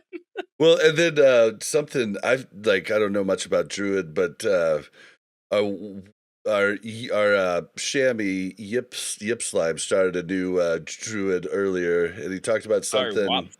Yeah, well, yeah, Wop Slime. Sorry, he talked about something that's in cat, but he wanted it in bear, and Kitty Claus was like, "Don't ever say that again." And that was all he said. It's like you don't know why, you don't know what but Mira gets a little bit more frustrated with me. He'll be watching me do arena and he'll jump into me, Bob, kill the Warlock's pet. They can't out heal you if you just kill the Warlock's pet. And then he'll just Yeah, jump Mirror's out of just too chat. good. you know? He's not prepared to uh, talk to someone on a level as low as us. I know. Like a genius. But hey, yeah, I mean, it's like it's one of those things where it's like, should I really get interested in playing my Fury Warrior, or should I really just get interested and just really like absorb the cat? And because I mean, this phase is gonna be long. There's no reason for me to like deny Gun the ability to main tank these like bosses when he wants to. There's really no reason. Oh, well, we didn't even talk about his Vash Leroy Jenkins. Yeah, I know. That's funny. It was I like that. hilarious. Our He, our our holy pally's begging to like main tank stuff. Or holy pally, prod our pally, pop paladin. Yeah, gut he's been fam. begging to main tank stuff, which I'm totally fine with. I don't have a problem with it. I would like the ZA weapon, but I don't really care that much right now. But we go into Vash, and it's on me to pull because that's how it works. I run in when I'm ready, and he just Leroy Jenkins himself into the fight while I'm still in my fire as gear, and I just go cat, and he just goes the main tanks it, and it was totally fine. But it was pretty funny that we just rush pulled like. Well, it was funny, but we went through the whole first phase great, right? Then we went through the second phase. It was like I'm trying to get like something like a shadow bolt off on something before it dies, but everything dies so quick in that phase. And then we get to the third phase. I don't know who said it, but somebody said, "Oh, what did they say?" Harskar loved it because he was like, we're doing something the best we can, but basically we like all of us had to stop casting. Like we couldn't keep attacking the boss because there just wasn't enough threat. And it was something about the mechanics and then like Jasmine, I think, said, "You do the boss, you don't even know the mechanics." But all I know that I could see was I had to stop casting because I couldn't keep going. Yeah, And then there was something you that know what was you know what it was? It what was was said. someone said, should we hero or should we bloodlust? Yes. And they were like, I don't know. Yeah, they go, Like, I don't "I know if we don't have the think room we to, have the room to yeah. bloodlust." I think he's like, I don't think we have the room to bloodlust. And I look down and you're at like 95%. It's like, yep. Oh, That's but it was but it was a totally good time, and if he was prepared for it, I'm sure it would have been completely fine. But it I mean, was and pretty it funny. really was fine. It doesn't yeah. I mean, the thing is like, yeah, I mean, I didn't say I was in fire res. If people knew I was in fire res, it'd be a little scarier. But Vash is a tauntable boss, so it's kind of like if Gunn had like died, I would have been able to taunt it, and we just keep going. You know, it's kind of like whatever. It's nice when we roll into Vash with our full 25 though. It is nice that we don't have to take it Oh seriously at yeah, it's all. crazy Uh, easy compared to last week when we tried it, and we had uh, we were missing I don't know. so many. We We had no had shamans. we had We had extra 0. alts in the group. My rogue was on follow. Like, I'll never do that again. That was a Yeah, I total thought we pain in had the like ass. 20, but we really only had like Yeah, we 16. had like People 3 had 2 extra alts accounts. following their mains, and like that was just I felt so bad for like putting that on everybody. I was just like, oh my god, I just did for appreciate Badgett it. too. Yeah, I did appreciate that we tried it. I was like, not a lot of people were like, this isn't gonna work out. I think in Obser we were saying it, but everyone was like, Well, well, hey, let's just and see what happens. people were memeing the fuck out of it. I was like adamant. I was like, let my rogue die immediately. And no one let my rogue die. So he's just like shocking everybody in the middle, and you're having to move the boss over, like, and they wouldn't let him die. It's Well, like, you know. But full, oh. doing it on raid night isn't too bad at all. But yeah, you live and you learn. We tried it. We failed it. We we won't do it again. But yeah, I think that's raid progress, right? That is raid progress. Shit, we that went a lot longer than I thought. All right, guys, let's move on into the news. So the news is short and sweet this week, but it is definitely something that people might not have noticed popped in. So I don't know if there was a blue post or not. There was a blue post, okay, but it was initially ninja'd in without a blue post. But Yeah. they've put in the haste trinket that heals. That also it doesn't heal you, but Yeah, it it's the brings battle your master. yeah It's the last stand effect that increases your health. basically yeah. And so that has popped in and this is all spell haste. The ring for PvP spell haste has popped in, and the necklace. I don't know if this necklace is anything good for locks outside of a seed set, because having a ton of haste on the seed set's pretty dang nice, but we'll have to see. I don't know how it fits into the vested slots, but these are out now and should definitely check them out. I don't know about the trinket. The ring looks terrible for PvE. It does look terrible. It looks terrible for it's got no spell PvP too, damage. kind of. Like, yeah, no Yeah. spell damage. Yeah, the lack of spell damage at all seems a little bit crazy on there. The trinket, I don't know. Again, spell. I mean, maybe if it makes a break point. It's got 40 spell haste on there. Pretty cool. The neck does seem good. I bet even if it's not good in all your sets, I'm sure it's like a pre-bis item that could be really good if you're just getting up, because it's got spell haste, it's got spell damage, it's got a socket. It definitely has. If you're hurting, I mean, necks honestly aren't that hard to get. Like, they aren't like that item. True. But like, if you are hurting on neck or a new character, it's definitely a good buy. I mean, like, just as a welfare epic, like, it's not bad. Yeah. But spell haste resilience ring. I don't know about that one. Yeah, that one's weird. Like, you figured they would have at least put like 20 spell damage on it or something. Like, I don't get it. It is a ton of haste. Now the trinket, I think it'd be really good for a seed set, and it'd give you like a little extra oh shit button, like, which you might need in a seed set. I know. So, yeah, I don't know if it's worth the 30K honor, but if you're willing to sit in Altric Valley, or you do the daily every day. I mean, the daily every day for about 3 weeks, like 2 of the dailies every day will probably get you that. So, Yeah. So why is there no statement on these? Did they just forget these? Is that what happened? yeah, They forgot to add these to ZA or something? So basically, they were in. I'm assuming the community like told them, but they didn't say anything. They just said PvP. Like their blue post is the PvP spell haste items, blah blah blah blah blah blah, and blah blah blah, as well as blah blah blah, have been added to the honor vendor. Yeah, which to me reads as, "Whoops, we Whoops. forgot about these, and Yep. now we've added them." Yep. Which that's basically what I'm getting from this, which is, you know, uh, par for the course, I think, and probably, I mean, probably something we're gonna deal with the first round of any expansion for Classic. Just like, wasn't this supposed to be here? And they got to do some research. Like, let's go see if that was supposed to be there. Yeah. But that's what kind of makes it interesting. It's what I talked about when Scotty J was on. Like, we're gonna have a ton of this stuff in Wrath too that we're gonna be wrong about, and they're gonna be wrong about, and do it the wrong times, and it definitely keeps it spicy and keeps stuff for us to talk about on the show. So I'm not complaining. All right, and then the other thing in the news, I don't think we really need to talk about it much, but I feel bad.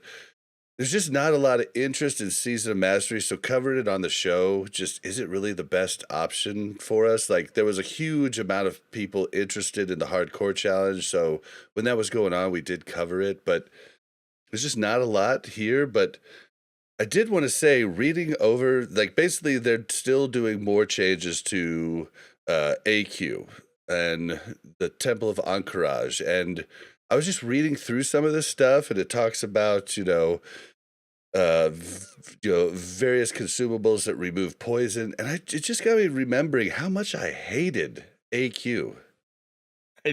I was reading. It is funny that they have to have an NPC that sells Goblin Sapper charges and poison effect removal. Because you have to have them for that stupid boss.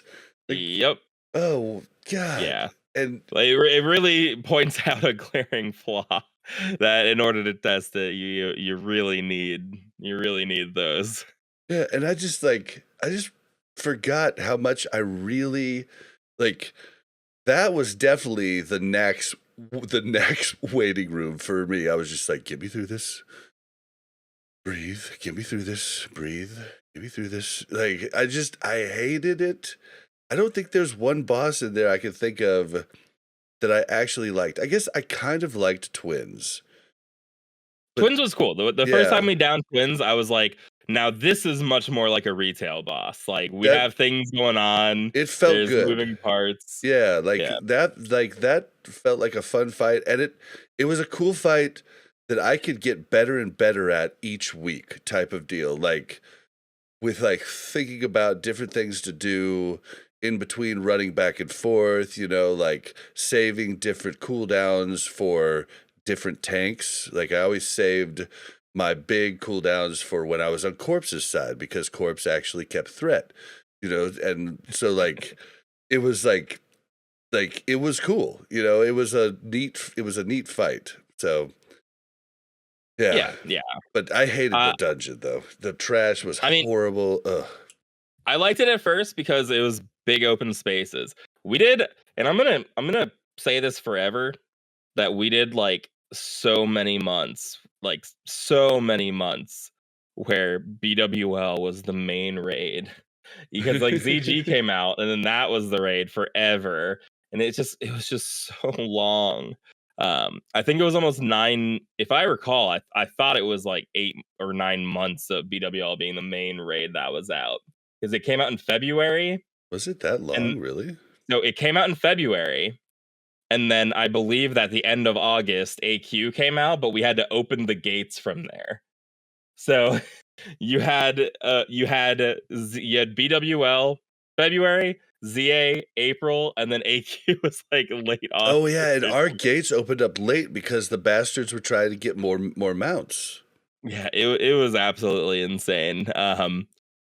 So yeah, what I had a problem with BWL is that I really hated how like claustrophobic it was. You're fighting dragons in like tiny corridors, which I think is just not that's not what you want to do. Like I think a Nixie is a cool fight because you're like going into her den. It's like her nest with her eggs, and it's like this big room where she flies around in it. Like that is a cool way to fight a dragon.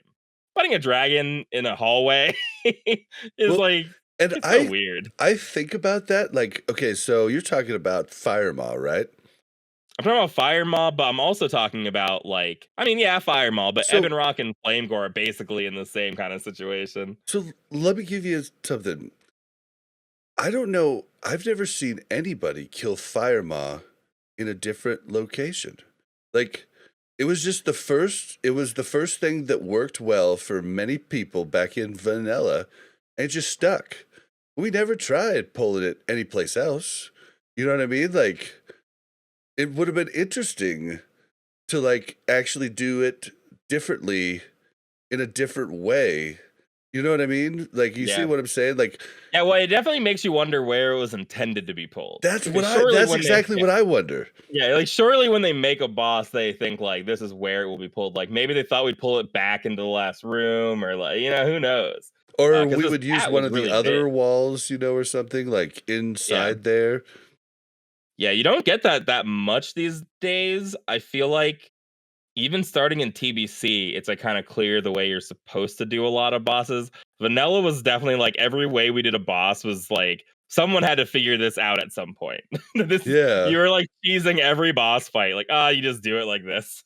Yeah, well, and I remember in vanilla taking the stuff in different spots and like I remember doing way different things. Like when we would kill I don't was it okay, so there's Ebon Rock and Flame Gore, right? Mhm. Which one does something where you have to like basically I don't remember which one it was, but we would DPS we did do it in the same spot, like where the Yep, tanks would stand in the corner, but we DPS and then we would run, all the DPS would run around the left corner and that's just Fire hide. Maw. W- No, no, no, no. This was it was one of the two dragons that we fight later in the next room. Ebon Rock or the other one. No, it's not. Not you. Are you talking about in the past or in In the Varflocken? past. No, no, Oh, back sorry. Okay, in sorry. vanilla. Okay, Yeah. I was like so ready to fight you. I was like, Oh no, no. we never did that Yeah. as Varg, but we were Oh, running that's from interesting. something. I think it was from No, because it's we from weren't using 3 it's definitely tanks. Flame Gore. Yeah, yeah, I because have we a weren't feeling it using was 3 Flame Gore. tanks. So Flame we Gore would has an run. AoE also though. He enrages. So if you weren't using 3 hunters who are all tranking on like in a Oh, rotation, the AoE pulse that he does ends up hurting like really bad. So you might have been running out maybe. of that. Yeah, Um we would run to the left side, and there's a little corner there, and you could hide in. There's yeah, like the little vials and stuff that are by there. We would hide there, and then we would run back out, kind of like you would do on Crow Magnus. And then on Crow Magnus in Vanilla, in the guild I was in, we were never on the side of the boss where we were. We were always in the room past the boss, and we were with a few healers there, and we would DPS on the rear of the boss and then run around the backside there. So the raid was like completely split. But I guess at some point people figured out if you pull him just up a little bit, you can still be hitting the back of him without actually being behind him. And so like it's interesting to see how these fights changed from vanilla uh yeah. to I think a actual lot of classic. I really think that a lot of the classic strats that we're using were like ripped straight from private servers. I really wish. I mean, I guess there probably are a lot of VODs where we could go back and look. I kind of don't feel like doing that, but it is cool to see like what they were doing in vanilla versus like what people did start doing in private servers. To then we just pretty much copy pasted a lot of that. I don't feel like vanilla didn't have a lot of like new strats coming out. But yeah, so I don't know. I just thought I'll throw the notes into I'll throw these patch notes into the notes, but unfortunately, we're just not going to really go over the stuff. Like when the people kill for the first time, or there's possibly maybe we'll have a guest on that's like playing through the stuff. I know Felber has mentioned he has one of his guildies is doing like all the like world first and season of mastery. Maybe we'll have him on sometime to kind of talk about it, but there's not really a point for us to talk about it having not played it, seen it, or anything. But I wanted to mention it because it is news. All right, let's move into discussion. All right, real quick, I gotta go fill up my drink and then we'll commence. Cool. Sounds good. All right.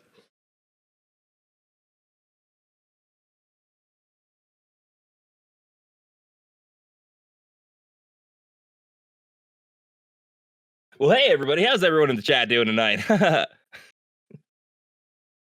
Don't forget to like and subscribe, and if you want to subscribe to the channel, that goes to the proceeds of the podcast.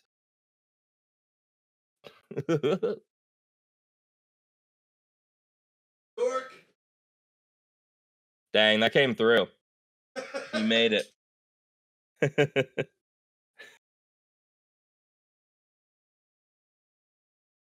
Listen, I'm just no, Bob didn't DC. He just he's taking a short little break before we go into the discussion. Yeah, like Short little he needs to go into the mirror and just like watch his face and look at himself like, you could do this, Bob. yeah, after I didn't Come even on. shave for the podcast. Yeah, like just that's the beauty of having three. When you have three, you can sneak off, you know. But when you have two, you kind of like can't just leave that person hanging unless they're Hope someone can monologuing. Yeah. Yeah, right. All right. All right. So in this week's discussion, we're going to talk about a survey that was sent out for Wrath of the Lich King. Now, full disclosure, this is the first time they have sent me the survey, and it does make you promise not to, I don't know how legally binding it is, but I clicked that I wouldn't share anything that was in the survey, so I'm not going to because I clicked that. But I don't think there's any rules against me covering on this show stuff that other people have leaked. So that's what we're going to do. We're going to cover stuff that's on Wowhead. Link will be in the notes.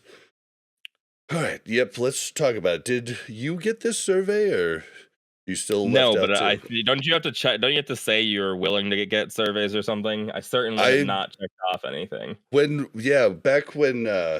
Back when these first popped out, the very first one, I like looked into it, found it. We talked about it on the pod. I went and turned it on. Still didn't get any of the other surveys. This is the first one I finally gotten, and there's only been a few questions linked.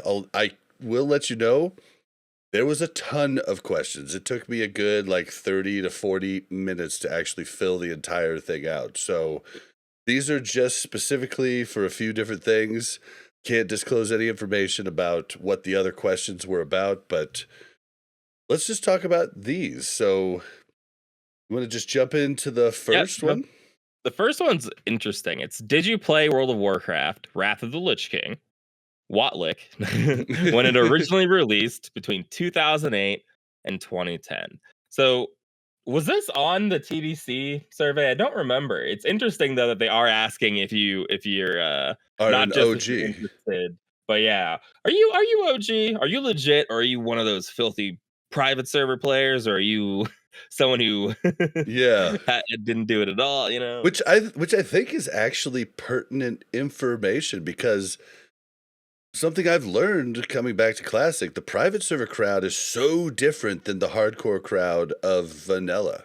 So different. Yeah. Yeah, that's definitely true. And I honestly think that Wrath was the peak as well too. I feel like I could be wrong. I'm pretty sure that was like the population peak time though. It was I mean, that is an absolute fact, because that Yeah. was when they were still disclosing numbers. So Yeah, so it was like huge. So a lot 12 of people, million subs. yeah, 12 million subs. So a lot of people. Although I have been one of those people who says that that WoW it wasn't shrinking at the size that people were saying for a while because that 12 million subs included Chinese subs, where eventually like they were making up like a large portion of that in Wrath of the Lich King, whereas later in retail, like when you're looking at even as Really? far as like Legion, even if it's at like 4 million subs, there were like so few people in China playing at the time. You know, like the differences weren't as horrifying as it seemed. But Wrath of the Lich King was Oh. definitely the peak I when I didn't remember even know everyone that playing. these numbers included China. Interesting. They did in Wrath of the Lich King, yeah. I wrote a wrote a thesis on it and but yeah, no, it is good that they're asking people that context. If Mel were here, let me try to channel Mel because a lot of their surveys they sent before did not have these sort of verification questions, or like they didn't have a lot of detail, so there wasn't that much you could do with the data. It would be Well, like, well, there's not enough context here to really get a good idea. and what kind of freaks me out about what we've been talking about when the surveys come out is none of us ever got one, right? So the way this article stated, I would think that these are the only questions. Yeah. And these are just a small fraction of what was in that. And Yeah, you so, said it took you like 30 minutes to fill out, right? yeah, 30 to 40, like, and it was like, I wish I could disclose all the different things it hit on, but it wasn't just Wrath. Like, it was like, and so it's interesting. This isn't even all the Wrath questions either. Like, it's interesting that we only got these leaked, and there was so much more, and it makes me wonder, on the other surveys, were there so much more, or was that all that there Yeah, that we just didn't was? get to see. That's a Yeah, good point, and there were times that we were like some people are receiving different surveys too, some of the TBC surveys, so it could have been like a greater pool of questions going to different people, but it sounds like you got just all the questions, which is cool, but that was the first question. I think it's good to ask that question because without the context of did you originally play, you're not you're not agreed. getting like a good idea of who the audience is going to be. The next one, pretty simple. How interested are you in classic version of World of Warcraft Wrath of the Lich King? I feel like maybe Duh. these numbers are going to go for like data as far as how many people they expect to play, but surely we're already getting Wrath of the Lich Yeah, King, and I mean, no like, matter what the survey results are. it just feels like a duh to me. Like, it, I, I guess like maybe I'm just thinking of my own little box, but I just feel like it was the best state the game was ever in, and I can't imagine somebody not clicking extremely interested. And I could be Yeah, just crazy wrong, but I feel like that's what the vast majority of people, at least playing TBC right now, think. And I know for a fact 4 people in real life that are coming back for Wrath just because that's what they loved. Like yeah, there was Mel's a brother being one of them. oh nice. There was definitely a I feel like a reasonable chance that the Burning Crusade was not going to come out because they didn't really owe us a classic Burning Crusade. Yep, They were same. coming out with classic vanilla. But once you make a classic Burning Crusade, I feel like I've not run into many people who would say it doesn't make sense to go to Lich King. Yeah, I've Because like you said, heard. it's peak. A lot of people are very fond of it. A lot of new people came in during Wrath. Wrath is when Refer a Friend and stuff came out as well too, right? So like I you had a believe, lot of yeah, influx I of think players. it was the pre-patch, right? From Yeah, TBC to so Wrath. yeah, a lot of people started playing during this time. So like if you're gonna make a TBC, I feel like obviously you're gonna make a Wrath of the Lich King, and maybe Exactly. someone can find a reason it doesn't make sense, but it Like doesn't make sense to make a TBC and not a Wrath. the only thing I've ever heard is, are they really going to go to Kata? Like that's the only thing I've ever heard. And Yeah. I'm actually like, I'm actually now 50-50 of with if I might even play Kata. Like I'm kind of a little intrigued, like, which Yeah, is weird. I truly have no idea about Kata, but I feel so confident with Wrath of the Lich King, which is why I think that this question is just trying to get to the core of like how many people we expect are going to play, or how much how interested people how interested are people in Wrath of the Lich King. Or trying to prove to the people that control the money and stuff, you know. Yeah, trying to prove to Bill Gates that Wrath of the Lich King is worthwhile now that Microsoft's Send taking it it out over. to everybody. Why isn't this on the actual launcher? Take this survey. Everyone. Maybe they don't want bots to do it. I don't know. Yeah, like, maybe they just want a certain segment that they're pulling out. Somehow it's really hard to say, but I mean, something that points to me too about a lot of people being really interested in Wrath of the Lich King. When we were in AQ, everyone was talking about Naxxramas. Like, everyone was talking about how they're gonna go to Naxxramas. They're gonna do Nax. It's gonna be so cool to finally do Nax. No one was really talking about TBC. I mean, we were talking about, is there going to be a TBC, but we weren't talking about it the same way that now. I mean, all the reviews today, almost every email mentioned Wrath of the Lich King in it today. Yeah, every single one of them. We just got Black Temple basically, and it just came out, and I feel like so many people are looking forward to Wrath already. Whereas at this stage of the game in vanilla, we were looking forward to Nax. Yeah, we weren't like, it was really literally comes out. The only content creator that was doing TBC stuff was Metagoblin. Like now, content creators across the board are hitting on Wrath stuff, you know. Yeah, so it's definitely, everything really does point to Wrath. I mean, I don't know if it'd be far-fetched to say, other than those like really crazy peak times for vanilla, Wrath might be like the healthiest classic version that we'll get so far, as like people actually logging in and raiding and doing heroics and stuff like that. Wrath really is one of the best times to play, and one of the best times to play casually. That's when like it really makes sense for people to start playing casually. So I could expect an influx. And I'm actually kind of excited about looking for Group Finder.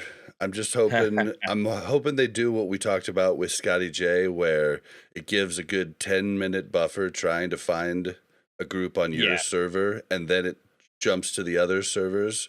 I think that's a great middle ground that I would really love to see them put in. Please, the same way we felt about the Horde versus Horde stuff. It's like, I don't care if it's Horde versus Horde, but let them look for an Alliance versus Horde for a little while first. And everybody says that I'm crazy. You don't get guildies like from random interactions. Well, let me tell you, I met a random shaman that was new to TBC. We did the like that's who I did the first Skedis main boss quest with, was with him, Herb and me tanking on my warrior and then having my rogue auto attack. But like literally met him doing that. He didn't have a guild. I was like, well, you could join us social and possibly get into some of our off night alt runs. And that Kara that I talked about, that I just did, he came in on him. That was 3rd and 4th DPS on lots of the bosses. Like, he was good. So that's the type of things that can happen if it's all within your server. So I still believe in that hard, and I hope that they put that in the looking for Group Finder. Yep, I'm with you. And as our sweet boy Ozzy Jules, rest in peace. We met him in a Scarlet Monastery. Yeah, I do. Yeah, he was, man. If we had an extra warlock, High Jaw would be melting through High Jaw. But we'd be in a fight to get into that good group, though. Yeah. Yep. Well, you just have 2 good groups, basically. Maybe, yeah. That would what we'd have to do. Then the next question, the obvious follow-up: how likely are you to play a classic version of World of Warcraft, Wrath of Lich King? Which to me is basically the same question. How interested are you? How would you describe the faction balance of the realm you primarily play on? Now, this is the interesting stuff, because yes, they're talking about Wrath of the Lich King, how interested you are, but they're also asking about current stuff. And it sounds like maybe they're going to be addressing faction issues coming into Wrath. It does sound like it. It sounds like they're trying to get it out of people that say they don't care. But like, dude, you can look at your servers and see the problem. Can you not? Yeah, they want to know what the people on the ground are feeling. They don't believe when when White Mane only has 100 people rating on it now. They don't believe that that's not enough people. They want to hear it from you in the form of a survey to prove it. Uh, but yeah, they are finally getting some. They're doing some fact finding on server balance, which I think is good. I'll talk about the follow up question as well too. They also say if the population or faction balance issues you are facing were addressed, how likely are you to play World of Warcraft Burning Crusade Classic in the next 30 days? So what's nice about this is it is focused on now-ish as well too. It sounds like they're trying to get an idea of it's kind of weird because this question makes sense to send to someone who's like not active, right? Like you would send it to somebody who hasn't played in the last month. And then you would ask them, "Hey, would you come back if we addressed your server issue?" But if this just gets sent to everybody, it's kind of like a pretty awkward question. But I guess the first one will like decide whether or not you're on a poorly balanced server or not. Um, but yeah, I mean, they are asking questions about server balance. Are they going to do something before Wrath of the Lich King, Bob? What do you think? I don't know. Like I've see, this is where it's like they keep, just when I thought I was out, they pulled me back in. Like I was getting to the point to where I was just like okay with just getting over it. And they're not going to do anything about it. And I'm just going to have to be fine with that or not play the game, right? And now they're throwing me a bone, making me think, oh, could we have something? And I've talked about it on my stream many times, but I think the only thing they're going to do is the half-assed thing where they shard your server with other servers and have random horde from other servers on there and random alliance from other servers and So I do guess the like question toggle is, PvP. Like I think that like their answer will be to get rid of PvP servers. so I'm actually I was thinking about this the wrong way. I in my head I was thinking they're looking for some feedback to fix server issues, but now I'm thinking when they implement a fix that none of us like, they're going to use the survey as the excuse, right? Like, well, the survey data showed that people would come back and play if we fix the server balance. So now we're sharding everything. Yeah. Like that's going to be their reason for doing it, which is I think you're. I hadn't really thought about it. I think that probably is like they're trying to figure out how drastic of a problem this is, and if it's drastic enough, they'll take drastic measures to fix it. Because at this point, I don't think they're going to do like the easy fix stuff, like or not easy fix, like the least disruptive, like free transfers to places that actually make sense, or Well, merging two servers together somehow. and Like they're not going to do that sort of thing. and I just want to caution Blizzard at doing this sharding thing. Something that's glorious about PvP servers is the fact that if somebody fucks you, you have a chance to fuck them back later. That's why we write their name. Like now I have spy. I make a kill on site list. It's beautiful when I used to run into those people in BGs because I was like, oh, kill on site guy. Like, but back in the day, I used to have a list that I would write down. Like, but if you shard stuff, I might never have a chance to take revenge on that person, and that really kills world PvP for me.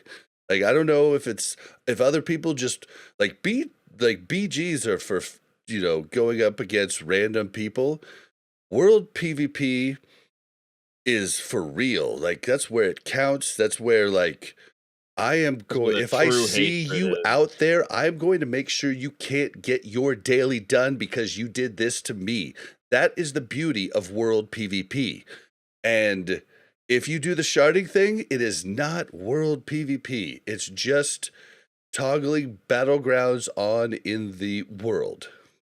Yeah, And I mean there are so, definitely people who I know personally uh from our killing experiences, like you see the same names over and over again, or someone in your guild's ganked by the same stupid shadow priest who's hanging out in burning steps. Like there's definitely something to it there for sure. But again, I think that in our transfer to benediction, we had to come to terms with like what what are the most important parts of this game and how we engage with this game. And world PvP ends up being like the lowest One part of of the list. one of the Yeah. lowest. It's a spice of life thing that is really cool when it's working properly. I don't think it can ever work properly on Benediction, period. There's 30k Alliance. You put 30k Horde on the server, we're just going to have 17 layers, and all of the layers are going to be messed up because of layer hopping regardless. And so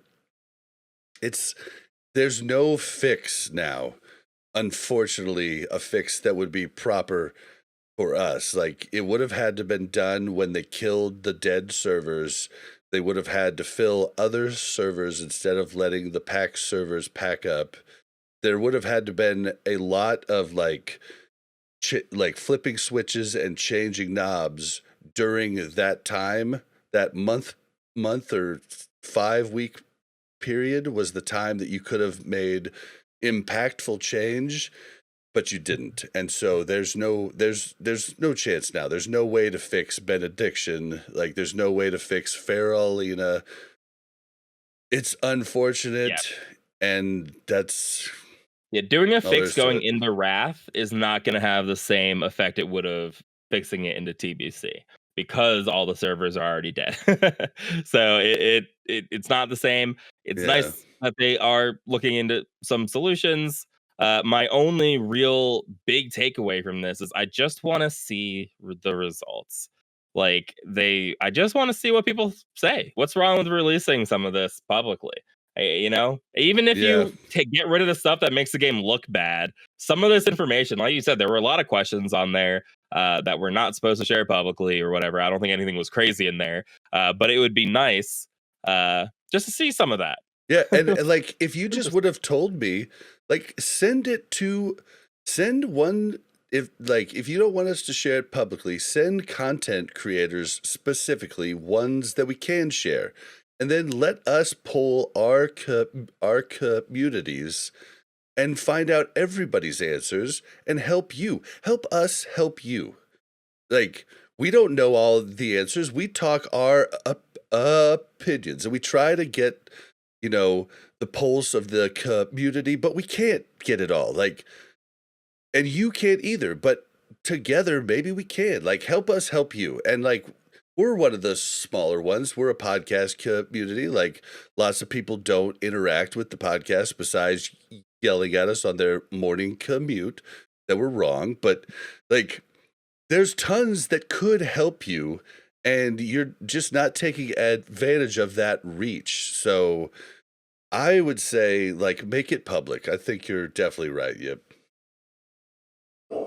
Yeah, well, you heard us, Blizzard, and as Bob says, you're probably listening to this on Monday morning. In your Monday morning stand-up, listening to our podcast. So please give us some data. Give us more content for our podcast we can talk about, please. There was, I didn't have it, for some reason didn't get it in the notes, but something, a lot of articles like Dextro and different people showed there was a few questions that were basically 6-month worded. Like, how likely are you to do this in the next 6 months? How likely are you to do this in the next 6 months? Which leads a lot of people speculating that pre-patch could be as early as October. I could see that. We were talking about it recently. Some people are saying that ZA might only be like, even, let's say it's 8 weeks. We're talking about, June release of Sunwell. And then Sunwell, what if we have 4 months of Sunwell, pre-patch comes out October, right? Like that it does add up when you do the math. It feels really quick. I feel like we're rushing through TBC for some reason, but it all does kind of add up when you like sit down and do the math. Well, and at the same time, I wonder if classic WoW would have, like, classic vanilla would have actually been faster had the pandemic not hit. Like, I wonder if that was the plan initially, was to be faster, and they were slowed by a lot of stuff. I mean, everybody, like, they sent everybody home to work from home, and all of a sudden, Oh, yeah. Sorry, everything I was thinking the changed. I was thinking in, like, a greedy corporate way where they were like because when things were really popping with COVID is, like, when, it was when ZG came out, really. ZG came out, like, mid-April, and that was, like, April 2020 when everyone was getting sent home and stuff, and I was wondering, like, did they expand how long this phase is I mean because so many people were on and playing? They're like, "Why release new content when people are still catching up right now I mean, to." it could be Yeah. either way, but, I mean, they had to move their entire operations to home, like, I mean, it slowed every business down, you know, it slowed the whole, movie and show industry down. I mean, even Walking Dead just, like, stopped. They didn't Yeah. show the freaking finale, like, and the finale was shot and already in post. I was so pissed. I just remember being like, "Wait, I have to wait 9 months for the finale? Are you kidding me right now?" Like, and it's just like, I think that maybe the original plan was for Classic WoW to go at a quicker pace, and it just didn't because of the pandemic. Yeah, that I think that is really reasonable, because, yeah, they all did get sent home. It was pretty crazy there at the beginning, so that also makes sense, and again, the team back then was even much, much smaller than it is right now, so, Yeah. what they were capable of doing was only so much, so it does make sense. Well, either way, this is pretty much a guarantee that it's coming, and we're excited for it. And just to let you know, uh, the TBC one that was just like this that came out 6 months before TBC pre-patch. So It all adds up. I mean, everybody get that ready. timeline makes sense to me. I feel like yeah, that timeline makes sense to me. I always have some horror. I don't like looking so far ahead in my future. Maybe that's just me. Uh, but it's like when I think about like what I'll be doing, it's just weird because I know like what I'll be rating in like 8 months time. I know It's it like is kind of weird. bizarre. But Yeah. yeah, I mean, I'm looking forward to it. I'm really looking forward to Sunwell though. I mean, obviously Wrath is going to be a lot of fun. I'm going to be switching characters though, so I'm still very focused on what we're doing now. I think Sunwell is going to be really awesome, and I'm hoping it'll be like on par with Nax. As far as like my enjoyment of that raid goes, and I hope it's challenging and keeps things interesting. But Yeah, I mean, only time will tell. this has been TBC's been great for me just because I'd just never done any of these, and, like, Sunwell is gonna be amazing because like, I never got to do any of that. Like, we get a whole 'nother 5-man too when it comes out, and the Isle of Quell Danas is, like, just money, dude. It's just money every day, like, and if you have alts, like, it is money. Like, it's like, the dailies that are out now are like, "Alright, whatever."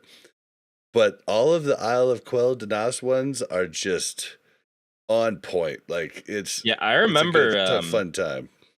my my best friend growing up, he would wake up before school every day and do his IL dailies. And whoa, my phone! I didn't silence it. I would wake up and do I'm gonna start over. My best friend would wake up and do the Isle of Kildonis dailies every day on all of his characters. I think it was only like 3 characters or something like that. And I was always like, "How are you so rich?" Like the dude just had his epic flyer on all his characters and stuff. And I'm Yep. over here slow flying around because I don't feel like doing a daily. And he just every day, every morning would do those dailies, and it would just rack it up.